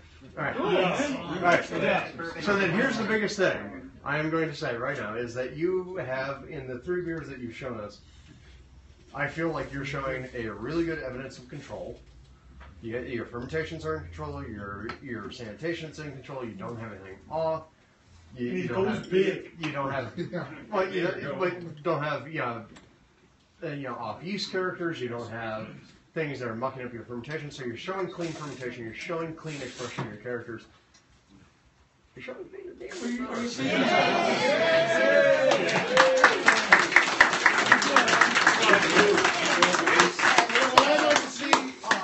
these recipes no, done by somebody else who Yes. really well or Yes. I want to see some of your own recipes and you develop some of these things. I actually have one. He's only been brewing for a year and a half. I mean, all you have to do is register on the website. He's only been doing this for about a year and a half. I mean, again, he's showing really great control.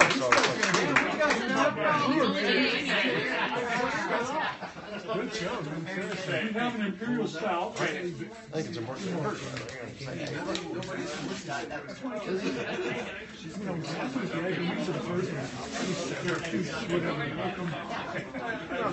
people love that big, like, big measuring thing.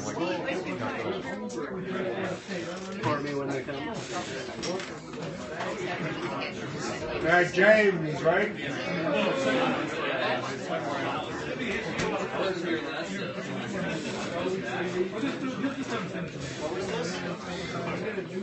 What'd you do? Raged it last night? Give me a deuce.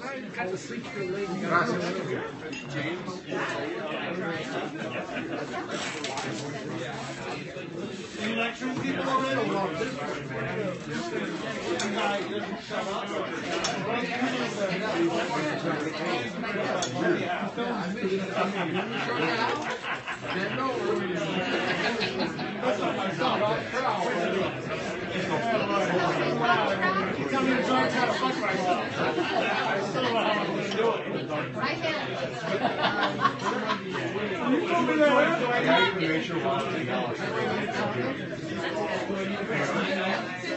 Need a condom on I That's what you said to me earlier, and I was trying to explain to you. Difficulty. Do you have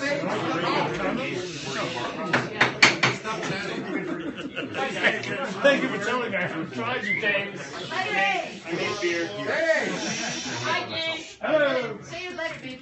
A, letter A. He's top of the board. Top of the board. Top of tops. I got you early. Top of morning. That's where to be. All right, quiet. Brew on the floor. I didn't put it up there, but it did see a barrel. It was in a whiskey barrel for a week. Yay. It just to take the curse off the barrel for the next beer that was thrown in there. So. Cool. Wait, did you say to lift the curse off the barrel? To take the curse off it, just so the first beer that goes in there doesn't take all the strongest tannin. It's 81% Duro, 5% chocolate, 2.5% black.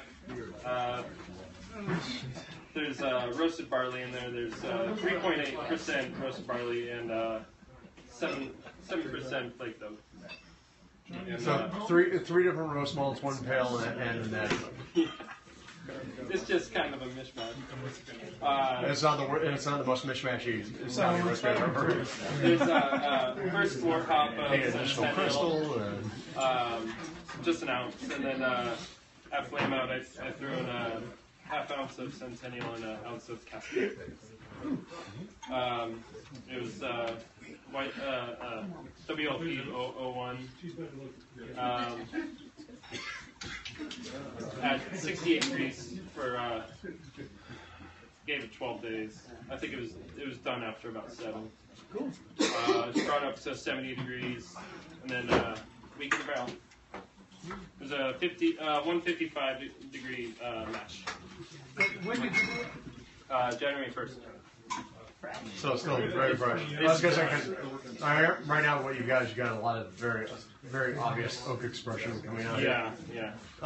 And I totally missed, I think, earlier when you said what the barrel was.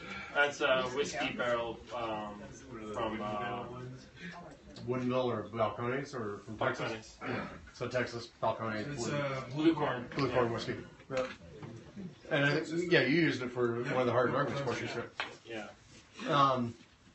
Yeah, I mean, because your whiskey expression here is very whiskey and oak is like very. And actually, I think to the point where after I've had, I mean, the initial sips of the beer, I think are fairly stout in terms of not just the fact that it's stout, but just stout in terms of its presentation on the palate.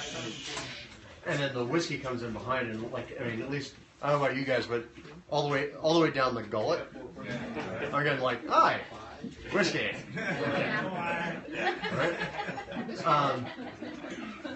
So hopefully that softens up a little bit with time. Yeah, and that is also just to take that away from the next beer that went in, which is the barley wine. I didn't want that in the bar.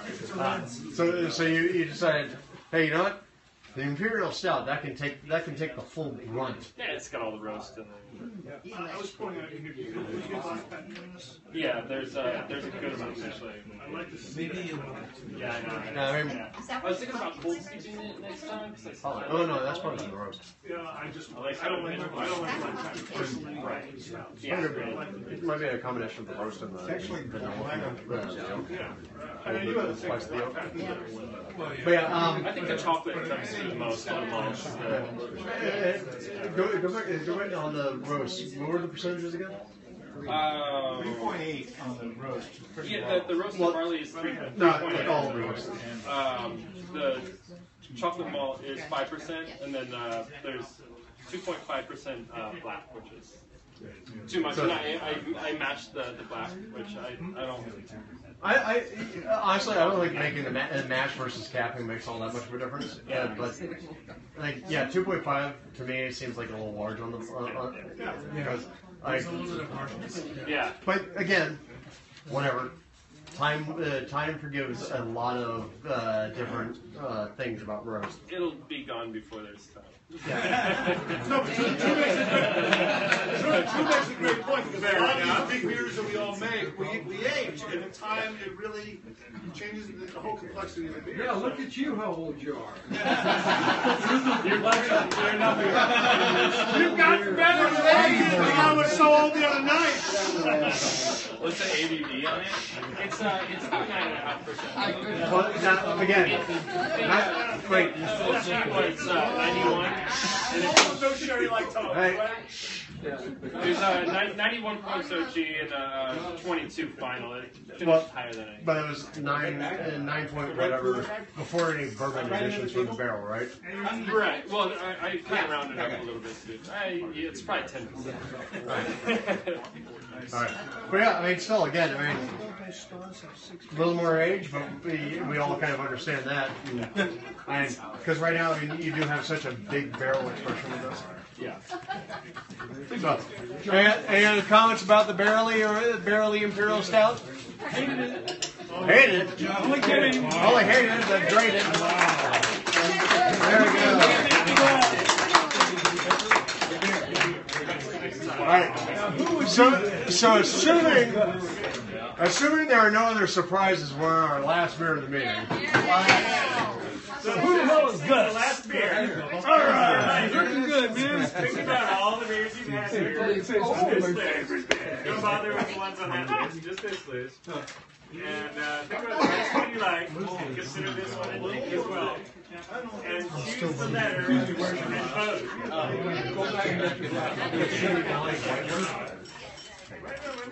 Never heard of it. Okay, thank you. I can get a hold of it. Jody, you want to consider?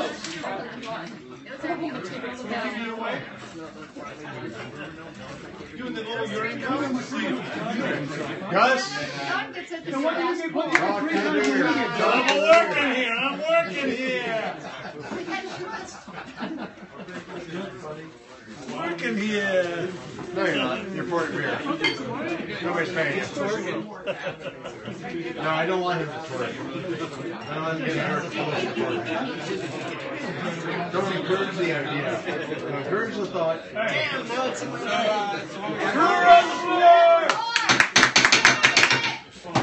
Thank you. So what's going around is it's a barley wine that I brewed back in November of 2014. Hey, nice.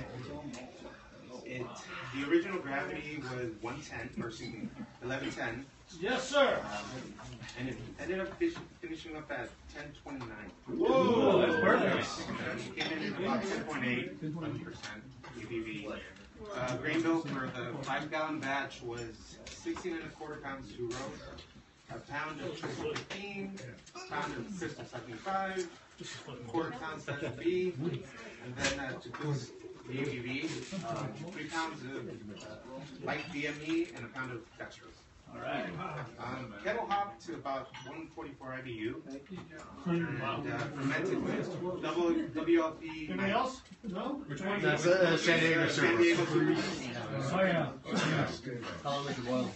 90 minutes. Cool. And what was the oaking treatment? Mashed at 148.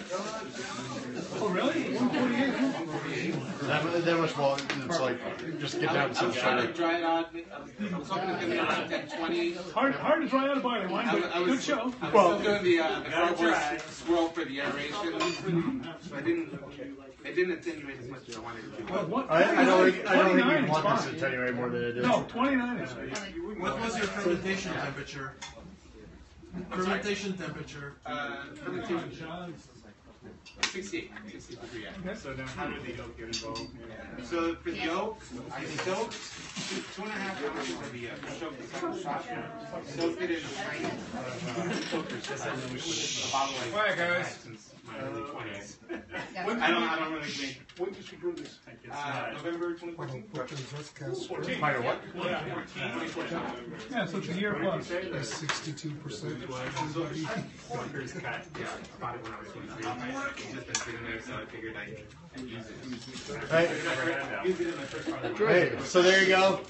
Adaptive reuse of. I've got a question. What has it been aging in since 2014? It aged in a corn keg with oak and bourbon for about 6 months, and then it's been aging cold crashed beer, then carved it in the keg, and then beer gunned it into bottles, and that's where it's been sitting in bottles. So it was in the keg. Did you have chips in, and what kind of chips did you have, and what were they? I used I'm sorry, I didn't hear it. Yeah, it was. So 2.5 ounces of French oak, and 16 ounces of bourbon, and then that one in the keg. What bourbon? Hooker Stout. Can't do first. Did you throw in the bourbon and the chips, or did I threw the whole thing in. So 16 ounces of bourbon into the. All right. It's quite a bit. Yeah, I was gonna say, given what you said about the alcohol again, I think we're on one of those things where like, yeah, include the spirit in there because this has got some juice behind it. So hey, we had a little question up here in the front about does oak cause like the little bit of light haze that you're seeing in here? And the answer to that is yeah. I mean, oak. Consider the fact that oak introduces polyphenols, aka tannins, into a beer. Polyphenols are almost always haze when you see them. So that little bit of haze is a natural side effect of the oak. So that's not a bad thing here. I'm trying to listen, but I missed you. Did you say which yeast and what the ABV is? Yes, yeast was the San Diego Super yeast, WP090, and the ABV was 11%. What temp did you pitch at? 60 degrees. 60 degrees. Well, pitch at 65, and then just let it rise to 68 and help with that. And you had a thermal well or something inside? No, I skipped the probe to the side of the carboy, and then just take the temperature from there. Which I all found the that dropping the probe into the carboy, there was a bigger temperature shift. Were you in a water bath? No, No, I have a ferment chamber. And here's the thing, guys. All the stuff I've been able to see online with people doing experiments about comparing internal temperature versus like a probe like taped to and insulated against the side of a fermentation vessel, shows that, I mean, unless you're like inside of like a wood vessel, you're pretty much right there. So you're within reason. Meaning that the higher temperature you get from the fermentation process, you Carries get it through on the the process. outside of the container. It's a little slow. It's a little slower, but plastic. That's yeah. But if you're in glass or stainless, You're both fine. are very, very high conductors of heat. So you don't really gain anything by using a thermal well down in the middle of your. Except for a little bit of additional sanitation complexity, which in case is lost. What about the convection currents inside to even it out? Right, well, I was going to ask, what about placement? Like height-wise? I haven't seen anybody do any studies on it, but I really can't imagine it makes that much of a difference in the size that we're talking about. I mean, if you're in a commercial vessel, sure. Right, yeah, it's one size back if it's 40 feet tall. Yeah, you can't freeze out. I can answer with Yeah, the duct tape is worse than gaffer's tape. But, yeah, nothing beats just masking tape. Painter tape's masking tape. Yeah, that works fine. It's going to move around just from the No, difference. tape doesn't make a difference. I like this one. Oh, great, thank you. Really wonderful construction. I'm not going to get you. Fucking with him, and he's not. Excellent. New experiment. Any more questions? Out of the for club. guys? Masking tape actually sucks if you're in a high humidity environment. Well, thank you Yes. very much. Great job, man. Great job. Excellent. All right, guys, we got one other question. Good job. Thank you. One question. Why would you use 148 for the magazine on higher? Dry out. Tell us, just to help the attenuation of the beer, just to dry it out a little bit. It's a big beer, so I want to make sure that When you figure you've got that much malt there, you're trying to do everything to encourage as much fermentability as you can. So a lower fermentation temperature is a better idea than just saying, I want body, and therefore I'm going to go 154 or something. When you got that much malt, it makes no sense to do that. Because you're going to mash. Another question. I just recently switched over to catering and got some cakes. What do you do when like you have 9 gallons of wort or beer, I should say, at that point? 1 5 gallon, you would put 4 gallons in the next one. Don't you have a problem with air? No, you force it and blow it out. Alright. A lot of people say that. I don't like that answer because I'm me. Alright. Here's what I do. I fill my kegs up with sanitizer and push it all out with CO2. So I got a keg full of CO2, and I rack my beer into that. I have done that, and I have held beers that are like 4.5% for 5 years, and they still taste as fresh. Yeah. So, oh yeah, I've got the wizardly skills. But in other words, what I would say is, use your 5 gallon kegs, just delete as much of the O2 as you can out of those. I prefer to do the full liquid fill and purge with CO2, and then refill, and that will keep it. And then you know what? If you're worried about your long-term survivability of the beer, drink the short keg first. I'd like to present another slightly different technique that I use. If I've got a short fill on a keg, I have an octopus on my CO2 with six CO2 connectors, or I should say 5 gas connectors, 1 liquid connector. So if I fill a keg and it winds up short, actually I do this with every keg anyway. It's especially important when it's short to get rid of the air. I pump CO2 through the dip tube, so it's bubbling up through the beer, and then venting it out. I'll purge it for 30 seconds or so. Yes, there is miscibility of gases, and the CO2 is going to mix with air, but if you purge it long enough, you're going to have virtually 0 free oxygen. At what PSI do you use to purge it? When I'm purging and initially pressurizing, I've got it set high. I've got it set up around 30 psi. No, but through the liquid. Yeah, up through the beer. Yeah. Bubbles in that case are okay. I'm hooking. I hook it up. I let it pressurize. You can hear it bubbling through, and then it reaches equilibrium and stops. pull it till it bleeds all the way down, and repeat that 2 or 3 times. You're not going to have any error. By the way, this is where Fletch and I are, where I'm actually more persnickety about things than Fletch is, because I prefer the liquid thing for the very reason of full displacement. And you have. What was the do not do? I couldn't hear it. So you're not a big fan of. I'm not a big fan of what you hear a lot of homebrewers say is, oh, you take your keg, you sanitize it, and then you crack open the pressure relief valve, fill it with CO2, and let it off gas for a while, right? Because what Fletch was just talking about was the miscibility of oxygen and CO2. Yep. And the idea is that a lot of people have this assumption like, oh, if you let the CO2 ride for a while, then you drive all the oxygen out, because CO2 is heavier than O2, right? Not quite. Yeah, I think I'm on your side on that. I learned that from Doug King. I mean, also the family brewer. Yep. But he would do is he'd fill up 5 gallons of your pouring keg with 5 gallons of hot boiling water. Yep. And purge it out.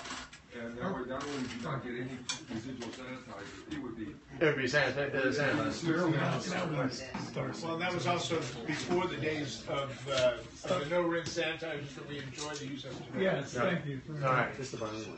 Yeah. So I do that same thing too, and I was actually reading some article. It actually takes less CO2 to just push the instead of doing There's a whole lot less CO2. So when you're filling your keg complete with CO2, what do you do? Just set it to a low PSI and let it go till it stops?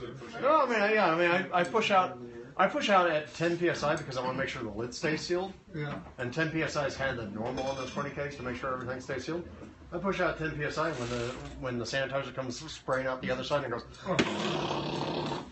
Then I know I'm done and close everything up, and I put that off to the side. By the way, here's one of the big bonus things of doing this ahead of time is if you have a fleet of kegs like I do. I've got a stupid number of kegs because I got in this hobby when they were still cheap.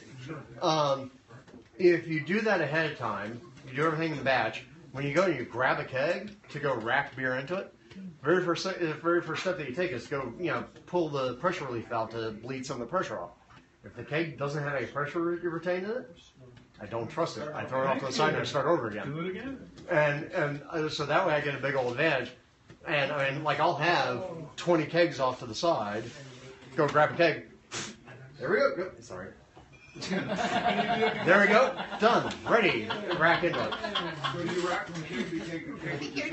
Yes, I do. Do you do that in case there's a leak in any of the Yeah, absolutely. I figure if I've pressurized the keg to 10, 15 psi after I'm done blowing the sanitizer out, and I come back to it later and there's no pressure, can't trust it anymore. It's been breathing. You can't do that. When you're filling, you then dump the top or through I've been out the top. There are differing philosophies on that. Sometimes, a lot of times, if I'm going from like a glass carboy, I'll actually crack the whole lid because at that point in time, it's not perfect. I recognize this, but it's still a much better environment to go into. And I don't like the idea of going from a glass carboy into the very, very tiny port on a post because I'm worried that's going to cause something to go kabooey. AKA the glass carboy, AKA my legs. You don't go off CO2 straight in? No, I use CO2 to drive pressure into the carboy, out through a stainless steel racking keg, but I go into the top of the corny keg. As opposed to you see a lot of people go into the liquid out. I go into the top as well. And that's great. I do that if I'm going keg to keg, like my 10-gallon cornies. But if I'm coming out of a carboy, a glass carboy, I'll go into the top because I don't want any possible chance of back pressure on that carboy, or at least minimize the amount of back pressure, because I really don't want to have massive lacerations and stitches. Yeah, I'd rather lose a batch of beer than an artery. So if you're purging out the sanitizer, when you get down to the bottom of it, you flip it over. Or you don't care if you leave a little bit in the bottom? No, you come in my kegs, like every time I've done that, and I've gotten worried about that before, if I crack them open and look just to satisfy my own curiosity, if there's more than a tablespoon of liquid in the bottom, I'd be surprised. Okay. So I have one keg that I can't do that with. I mean, I've that keg's got a annoying. shortened tube, so. How big a system are you brewing now? Kegs are generally pretty well designed. Depends. It's either the big system that I have, which is capable of doing 20 gallons, or my Pico brew, which does 2.5. right. Other questions? Good, Comments? good. Thank you, Drew. Appreciate the input. And that is the meeting. Please vote. Put Meeting them up done. here. Give them to Madam Secretary. And pick up your materials. We'll see you next month.